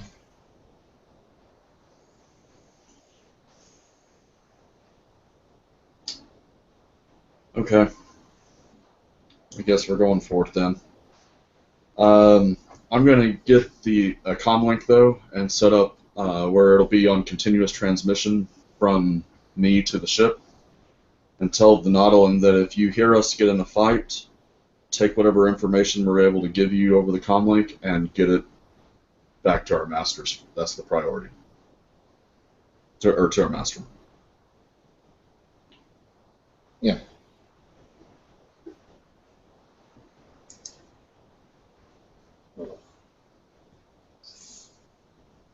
I was muted. So I'm gonna assume that. So do you want him to take off and leave then, or? Yes. Yeah, if basically over the comm link he thinks we have died or whatever, then it's more important that the information get out than a rescue mission occur by one person if two Jedi can't handle it, whatever it is. Okay. All right. So he kind of just responds over it. May the Force be with you. And you see the ship take off over the skyline, and immediately, just like 5 or 6 TIE fighters converge towards him, and he takes off into the atmosphere. All right. Okay. Now, we. Make a I run at think this. the smartest thing to do is to Oh, go it's back. definitely not the smartest thing to do, but it's what our plan is at this point. Okay, you guys make your way back to the clearing. We're just gonna skip all the walking. You guys make it back there. You're looking into the clearing, and the figure is no longer standing on the central area, and there's no stormtroopers out like gathering these resources or whatever. There is the Sith infiltrator is still kind of docked there in the center of the clearing, and but all is very, very quiet. All right. Well, Well, if Make our way everything turns to Banta fodder, we can still take that ship. Okay. Go. Are either of you That's gonna how they look follow me? like. Right. Okay, so you guys approach the base then. Roll stealth for me. I'm assuming you want to be stealthy. Uh, I don't think I Yeah. can. But we try. It's against 2 purple, and Okay. night is falling as well, so give yourself a boost. Oh, I might be able to succeed then, because of the boost. Yes! Oh my goodness, I succeeded. You only have 1 agility? Yes, my race only has 1 agility. Okay. Alright. So, I'm like, this is a bad idea. you guys approach. Man, dude, you have 1 agility. That's crazy. Alright, so you guys approach. You're not noticed, although I'm gonna say that our with that threat, as you're approaching, you leave very obvious footprints again on the ground. But Okay. it's dark. No one can see out from a stormtrooper helmet, so I'm not worried. They have at least 6 setback dice. Okay. You guys approach and you make it to the wall. You guys are dodging like the little lights from the search beacons or whatever. And roll me a perception check as you get to the wall. Difficulty 3. I'm stating now. I'm dedicating my force die. Okay. Oh, I got a success. Nice. Success 2 threats.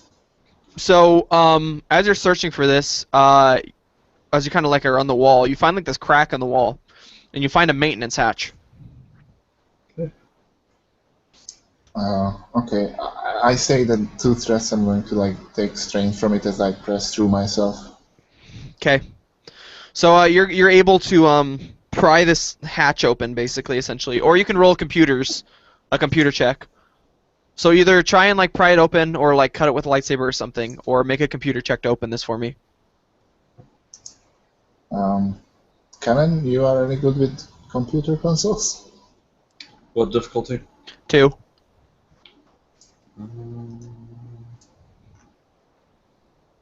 I'm going to assist him, so I add a boost. Okay. Oh, Nice. Okay. So you're not gonna know what the threat does yet so far. But you successfully open the maintenance door, and it kind of and slides open. We'll say with the threat that it slides open loudly. Yay! Okay. It's okay. I'm not a quiet person, generally speaking, anyway. So it's only When we matters how step many in, people that hear us. when we step in, can you turn it, close it back on? Can I close it again? Yeah, it would just be a press of the button now because you're inside. Okay. Okay, I'll do and it closes again. So you're inside of like a, you can see like wires and stuff all around you, and like a little ladder that goes down. So you're like beneath the base. Alright.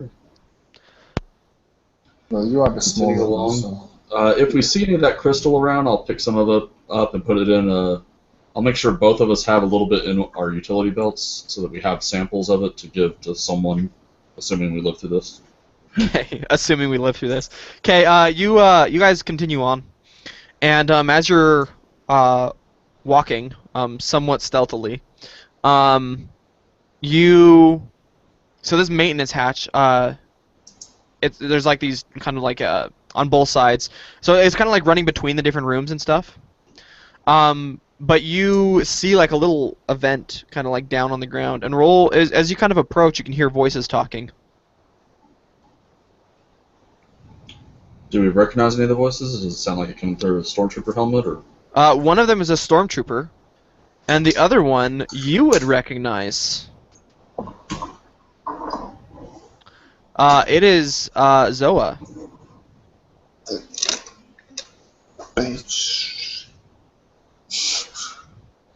So if you want to listen in, you can make a perception check, or you can lean down and look through the grate to see what they're doing.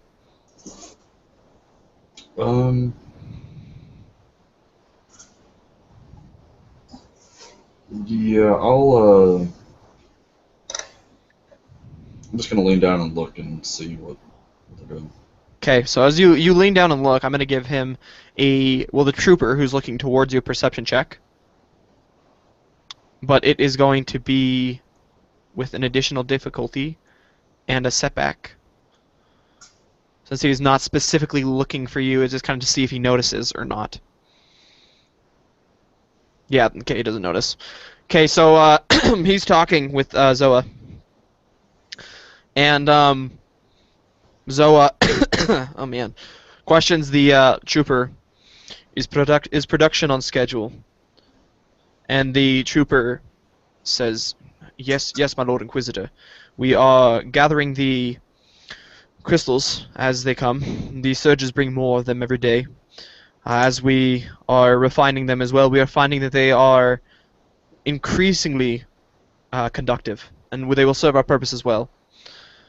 Zoa looks down at him, says, very well, very well. What is the estimated time to gather the necessary crystals to begin experimentation and construction?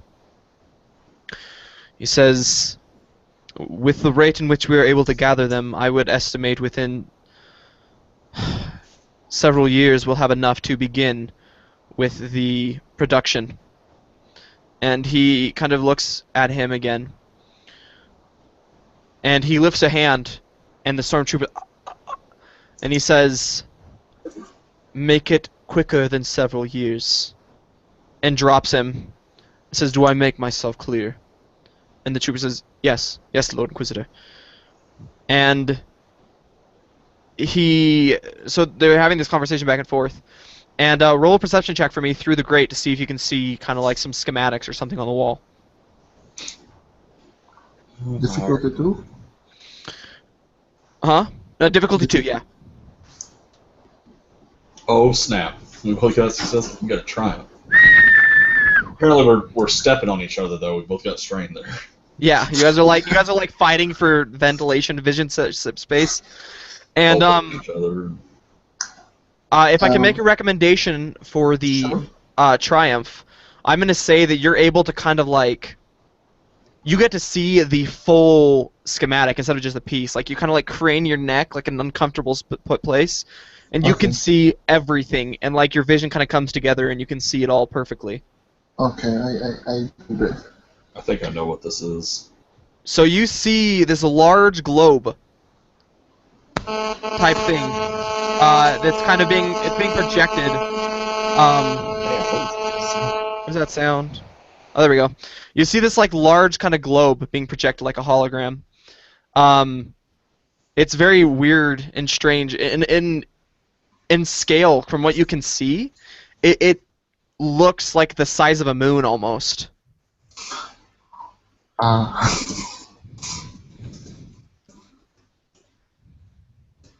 Almost a moon.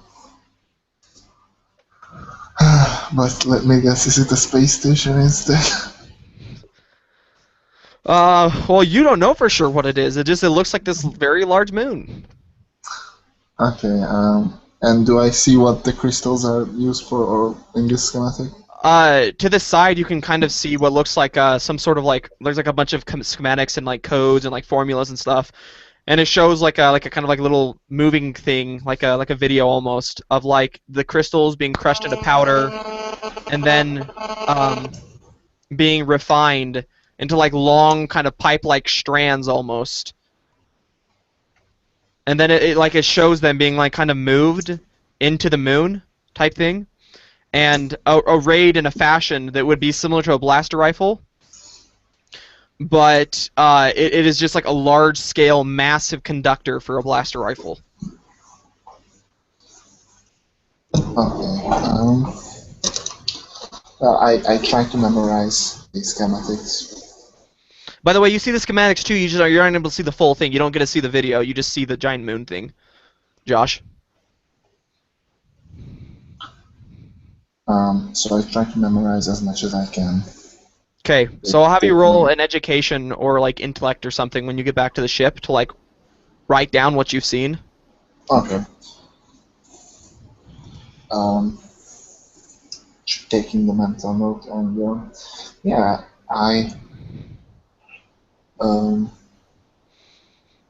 like tug cannons ropes to let us retreat back a little to the back in the ventilating shaft.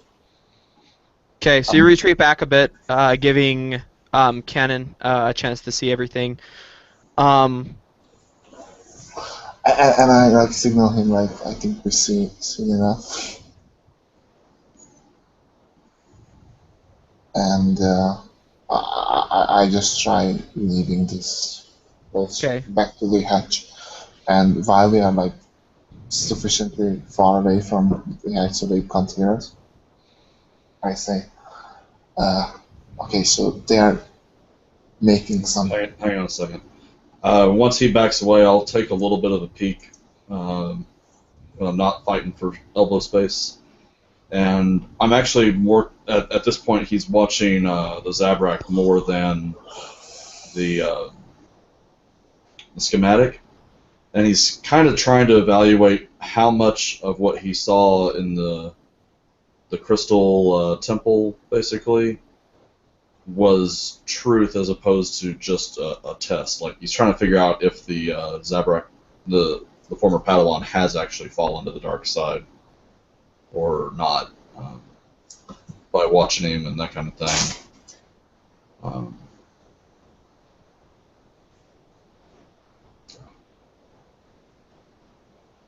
Will you make me a perception check with a force dice as well?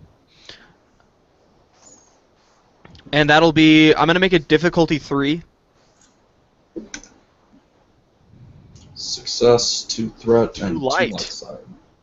So, as you kind of like almost like extend yourself towards him to try and feel what this, how this Zabrak is, like how Zoa is, you feel. So you feel anger, you feel fear, you feel despair, you feel loss within him. But then you also sense like a little tiny glimmer of hope. A tiny glimmer of just... There's no peace there at all. You sense betrayal as well. But you feel within him this little glimmer of hope, this little glimmer of desire. Okay. That he wishes almost for something different, but that he doesn't believe that it's possible.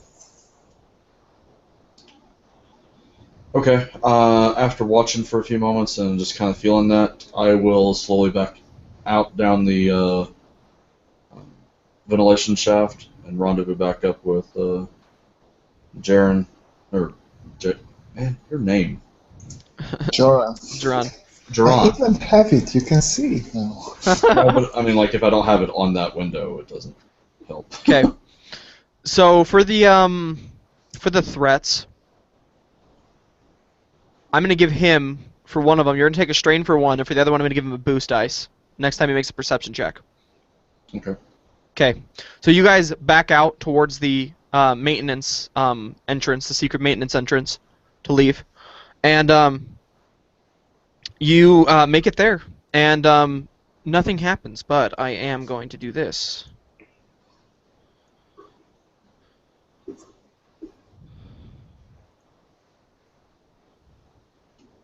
Oh. Okay.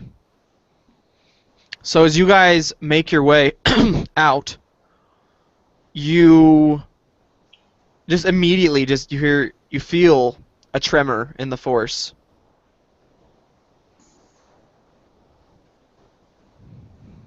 And you hear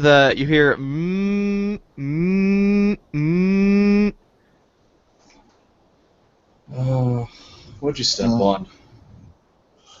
It wasn't me, it was you. But I think we should make our hasty entrance. I mean, exit. Okay.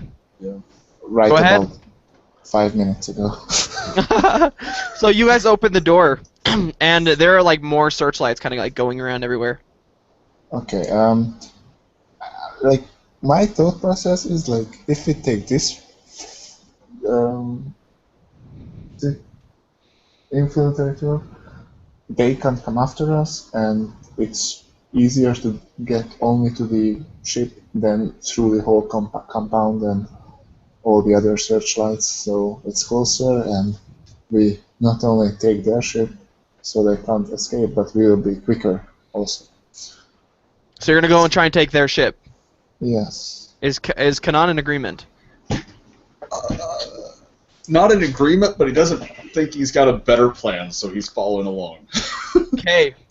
So you see a corridor off to the left then, instead of going back outside, that you see at the very end of Branch's left towards the inside of the structure. Okay. If that's the way we think it would be to get to the ship, then let's go. Okay. So you guys rush down this corridor. It breaks left. There's another door you can push to open. And you see stormtroopers running all over the place. They don't seem to have noticed you yet. Okay, so Keep moving along and try not to do anything to attract notice other than just moving. Okay. maybe the same. So are you guys being stealthy, or are you just running straight for the ship? Being stealthy, and if they notice us, we run. Okay, so roll stealth checks for me first. Against difficulty 2.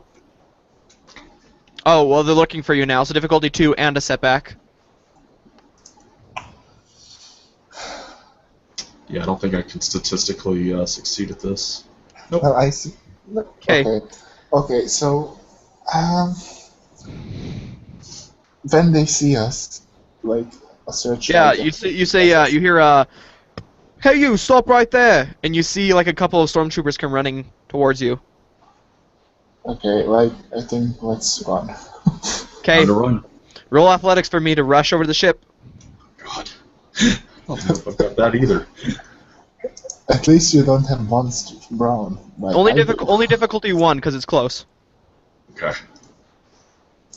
Thank I have, like, much better odds than the stealth check then. No, Boom. 3 successes. Oh, nothing happens for me. okay. Can't You're you just kind get of like one? going at your normal speed. You just like take off at this dead sprint, and I'm gonna let them open one shot at you guys as you rush over.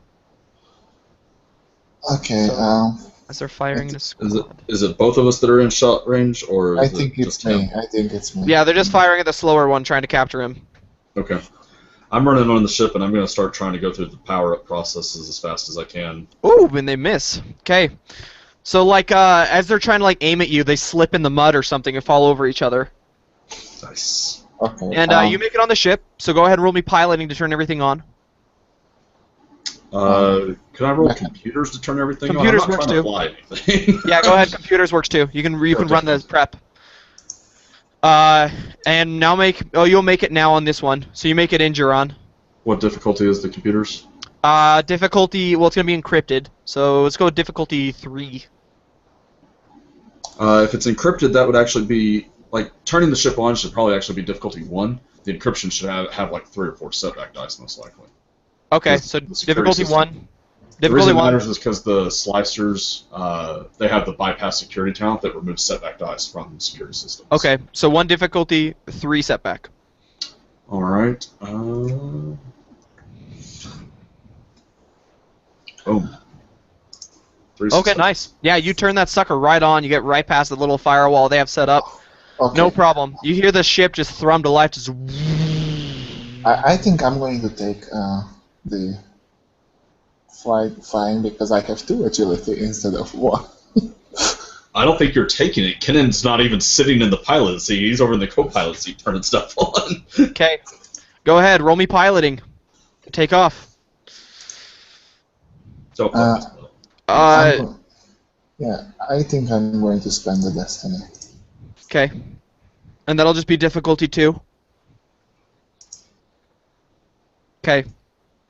So you managed to take off in the infiltrator ship, but with the threat, I'm gonna say that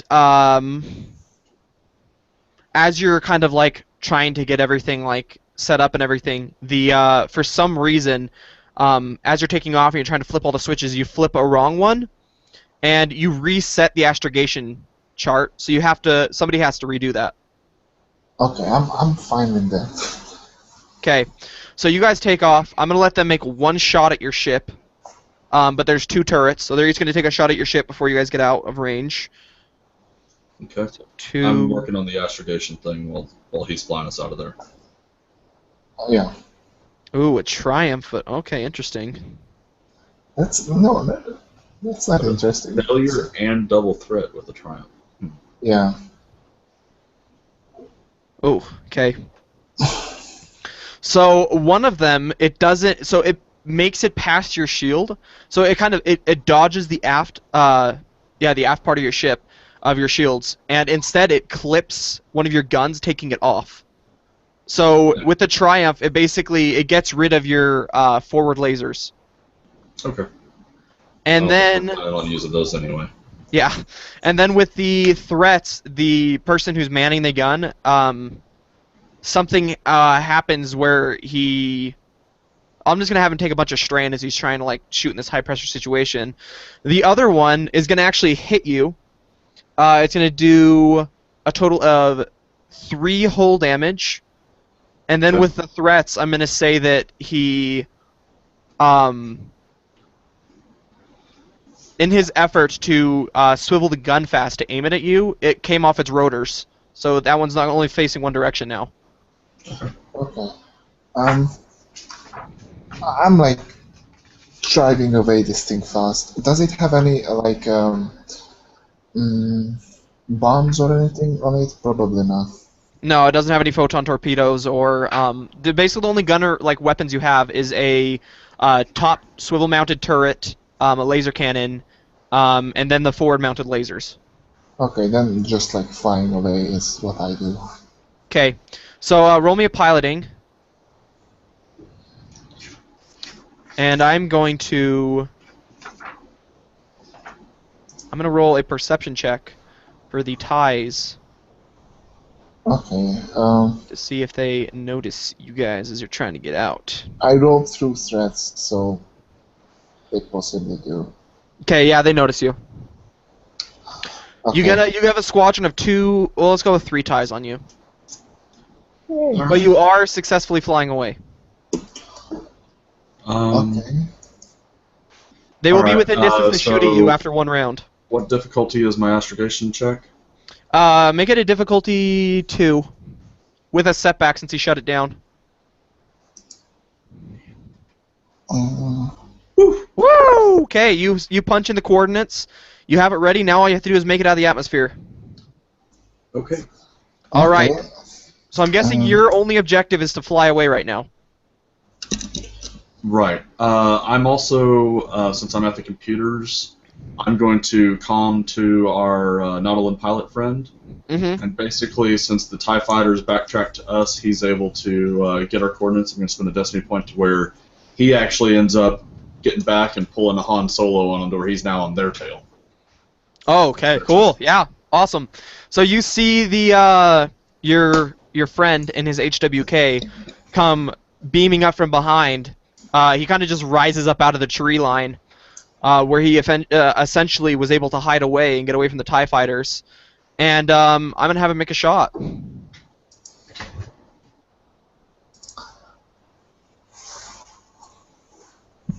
Okay, he blasts one of them right out of the sky. You just see this explosion behind you, just and one of the TIE fighters just. Okay, I'm flying. Okay, roll piloting for me, and then I'm gonna let the TIEs do their thing.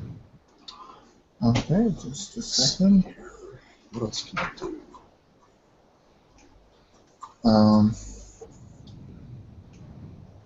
What difficulties is piloting check? Your piloting is a 2 difficulty. Very small. Oh. Hey.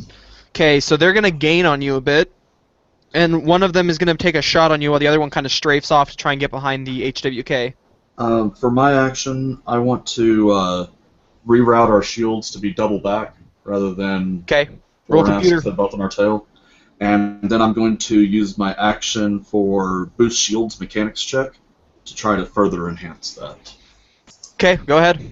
Let's see here. Difficulty 2. It's actually 3. The boost Oh. shields action. Oh, okay. It's Well, on page 241. I was just talking about redirecting the shield. Oh, the redirecting is a maneuver. Oh, it's a maneuver? Okay, Yeah. cool. I didn't even know. All right. The system's able to do that. I'm actually trying to boost the shield's power. Okay. Okay, so mechanics difficulty 3. And I'm going to make one of those red. Ouch. Alright, so 2 successes and a threat. So successfully, the vehicle suffers 1 system strain, and I increase the defense of 1 zone by an additional 1. So we have 3 defense on the back now. Okay, so I'll add another dice to that. Okay, so it didn't change the results still, though. Since there would be 3 shield, it would make it so there's 3 setback. Alright, so it's still going to hit you, and it's going to do a total of 3 to your hull. So you don't have the flashing red light yet, but your ship is definitely not in the best shape. Alright, so the other one kind of circles back off to try and get your Nautilin friend. And your Nautilin friend is going to try and shoot the other one. I don't know the stats for our ship, so I don't know what all. Yeah. Okay. Takes out the other TIE fighter as well. Alright, he's going to suffer 2 strain on his ship, though. As he's firing at it. And you guys are going to break the atmosphere right now. And you can All right. immediately punch the hyperdrive. You guys are ready? As soon as we break into the atmosphere, I just come to him the like where we found to jump to, and it's not back home. We're gonna make a stop somewhere else first, some other planet. By the way, I want you to roll a perception check for me. Difficulty. Both of us or just him? Both of you. Difficulty 2. Well, actually, we will do this after you guys hit hyperdrive. Okay. Okay, well, either way, you're going to miss. So you tell them that you're on a different stop, and you guys enter hyperspace. Yeah. I got 3 successes and 3 threats on the perception check. Okay. So as you're doing this, the holocron in your pocket is vibrating. Okay. Well, I want to investigate. I think the life and death situation has to come first. Once we are in hyperspace, basically picking the next closest planet that I could find, basically, for us to meet up at, and I want to, with whatever data pads I can find in the ship, I want to copy as much information from the ship as we can, but we're not taking this thing anywhere close to home. Okay. That's probably a wise choice. I will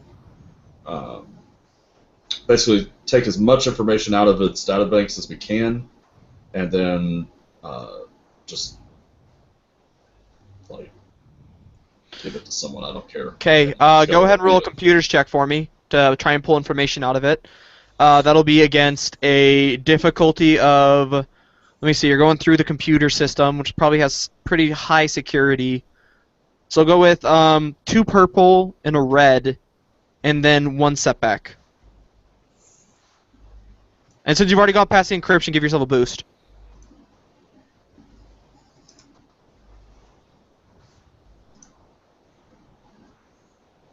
Okay. I got some information at least. Whether it's Okay. useful or not is another matter.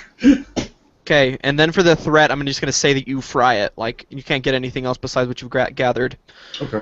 As you pull out the holocron, though, after getting this information, it instantly expands. It was like trying to in your pocket, showing a picture of the galaxy. And that's where we're going to do the Tides of Change. Where is this holocron leading you to?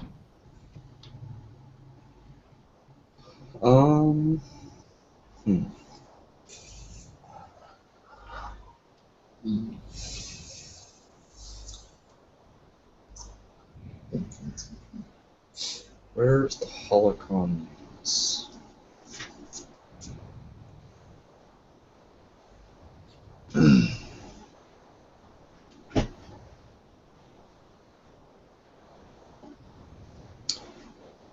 Um,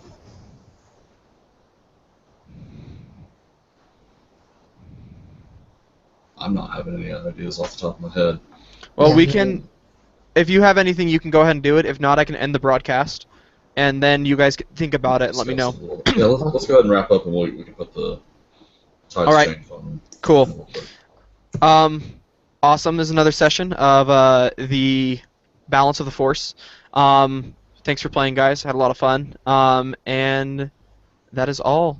Thanks for tuning in.